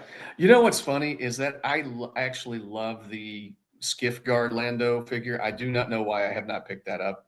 It's So I finally saw it at Ross for like $6, and I was like, I would walk by it and I'd be like, I'm not spending $10 on it. There's so many of them here. But when I saw it for $6, I said, I'm gonna do my part and to get Lando off the pegs. Yeah. It only helps so much because they're still everywhere. And they still don't go down. Like, and surprisingly, the Emperor. I see the Emperor a lot. Yes. And I do not know why I have not bought that guy, because I sent off for the Emperor. Like, I had to send off the proof of purchase. I got the mail order Emperor figure, and I held on to that thing for a long time too. So, and then you see they've got, like, they're selling him that same figure with a throne, and for like $60. And it's like you can still get it at Ollie. The figure itself for Ollie's for $10. And do you have this Vader yet? Yeah, I did pick him up. Yeah, I just picked him up a couple weeks ago. He's only $15 at Target for some reason. But I paid full price. What? But that Is is that that's full price. Like it's Mm. not on clearance or anything. He's Really? marked $15, and I was like, you know what? Oh, I don't have Darth Vader. I don't have a lot of yeah. Black Series. I'm like, I'll pick it up. It is such a good figure. It is so much fun. I took pictures of it Mhm, in front of Skeletron. I'm like, and he's tall. Since he's taller, he mm, fits in with the Marvel Legend and everything. Unlike most Black mhm. Series, which are small, Yeah, he yeah, fits in. He's still a little bit taller. I guess in theory, he probably should be even bigger. But I'm like, I can have him fight Captain America. I can have him fight yeah. the Joes. I can have him having a meeting with, with Cobra Commander, and his cape and everything is his skirt is awesome. Yeah. It was that those is it the same one? I mean, do the legs have pins? Because the one that I have, the legs have Uh, pins. Oh Yeah. yeah, I believe it still has pins on it. Okay. Yep. It's not the single jointed. Okay. So that's not the Anakin, the new one with the slice down the helmet with No, Anakin's no, face this is showing regular. through. If you go to Okay. Target, they have it. I promise you. Oh, okay. Well, it's funny. I promise you they have it because Well, my local Target will occasionally have some pretty good sales on Star Wars Black Series. So yes. I'm not a big Black Series guy because this is so funny because it's like history's repeating itself. G.I. Joe still blows Star Wars out of the water Oh because of yeah. the articulation, right? And but you gotta have Luke, you gotta have Leia, you gotta have Han, you gotta have Chewie. Um, eventually I will probably get a Mafex Chewbacca just for the extra articulation because the Black Series figure Chewbacca just ain't there. And and I love Chewbacca and I love Han. And so I'll probably one of these days pull the plug, pull the pin, like pull the trigger. I'll get my metaphors right eventually. And get like a really good, like this is it. But I kid you not, I bought Target. It was on clearance, that other Wookiee figure, Black Chrysanthemum, Oh yeah. and it's a nice looking figure, but it has trash articulation. What I need to do is go through and like maybe trim some of the fur so I can get a little more range of motion out of the arms or legs or something. But he's just a cool looking figure. I love No, Wookiees. So and that's just it. Like when you start doing this, at first you're buying it because you like the way it looks, but then when you start realizing I can articulate it, and maybe you're doing mm, just a diorama and around your home, and then you start doing photography, and mm. that's when you're like, this is why Super 7 sucks. I'm not going to get I it. have not tried that yet. I have Don't. not bought any Super 7. Okay. You will Um, regret it every day that you bought it. I have heard that. I've heard that, and I don't. It's funny. I have not heard any good things about Super 7, and I do not understand how they justify the price. And yet, if when it comes to the Joe cartoon, the two characters I care about the most from the Joe cartoon are Flint and Lady J. And so I have thought about getting those because it looks like the character from the cartoon.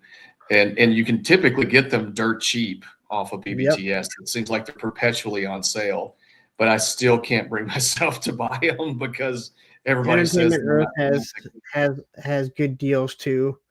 Yeah. Usually they'll run like the same sales on the 7 stuff around the same time. Yeah. So that's another line I haven't really bothered with. Now, something you said earlier that kind of reminded me, you were talking about like if I see it, I'll get it, kind of thing. Like kind of waiting for the right moment, I suppose. So at Joe Fest, uh, there was a Teenage Mutant Ninja Turtles box set that came out a few years ago. It has all Yep. four of the main, and I saw it and I thought, and I passed on it because I thought it was a little. I mean, compared And it was honestly, 125. yeah, it was a little higher than that, and I thought, Was it? I think he wanted 150 for it Okay. for that set, and I thought, Well, I mean, I thought Target was 125.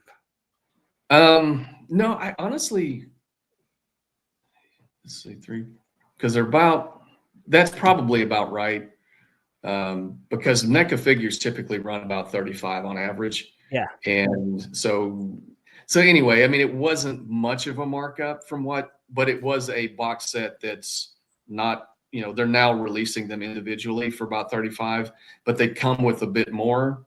Anyway, I passed on that because, I spent a bunch of money on a bunch of other stuff already. So I said, if I see it at Joe Lanta, I will buy it.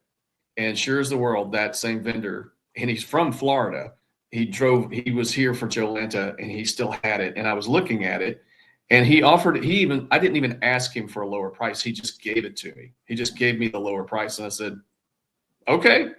So I bought this. So it was one of those things where I didn't get it in Joe Lanta. If I see it or Joe Fest, if I see it at Joe Lanta, I'll get it. And so I got it. So it's like, I can't call myself a comic fan or a collector or toy collector. It's like I grew up reading the comics of the Turtles. I had some of the original issues, the black and whites and the early stuff. I didn't have like the first.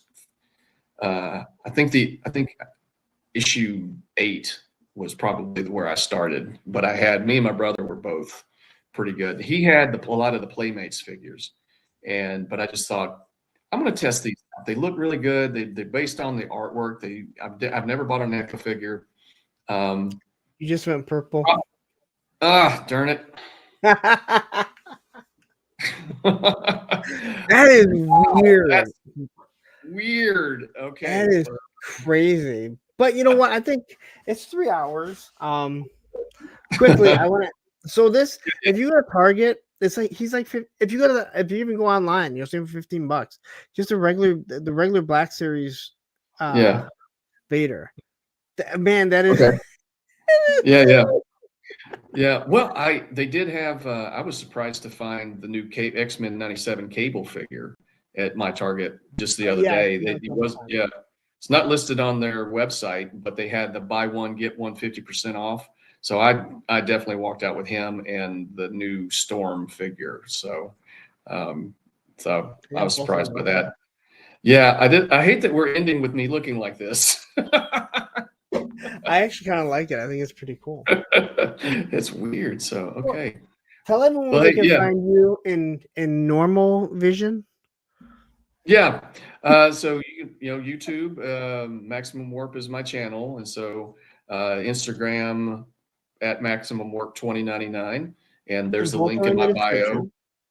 Yep, and you can click the link if you're whichever one you're on. Check me out.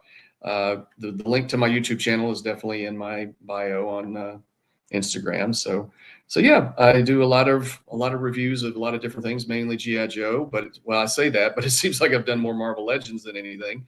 But yeah, anything that kind of tickles my fancy, I try to kind of voice my thoughts, and then I'm occasionally on the podcast from the Pit or Joe A. Ra. We have a Sunday Fun Day and some meetings on get together on Fridays from time to time, so people can certainly chime in and comment with us and all that kind of stuff. So yeah, pretty good group of guys. I feel like I put on the glasses for They Live, and that's what I'm seeing right now.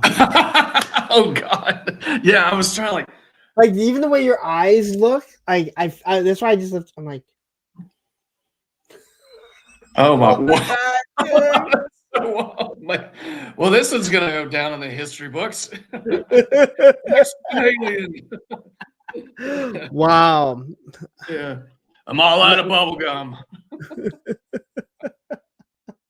Well, you know what? Thank you very much. Please, in the description, go over there. Yeah. Follow him, unless if you don't trust him, because I'm purple. There it is. Matthew is listening. Obey. I might have to clip this and make an obey post review. Yeah, you should. Oh my gosh. It does look awesome. Max, I want to say thank you so much for joining me. I had a blast. I have to end these or I will talk till 3:00 in the morning. And I'll just be like, I gotta go to work. So thank you very much. We'll do something soon. I'd love to do something. If not, I will see you at Joe Fest for sure. Absolutely, my friend. because I'm assuming you're gonna go again. I have plans on going, so Yep. it's I'll be there. it's gonna be a lot of fun again. So Yeah. anyway, everyone have a wonderful night. Make sure you say hi to Ken on the way out in case he's showing up. Hi, Ken. Hi, Ken. Max, I will talk to you later. Have a great All right. night. You too. Take care.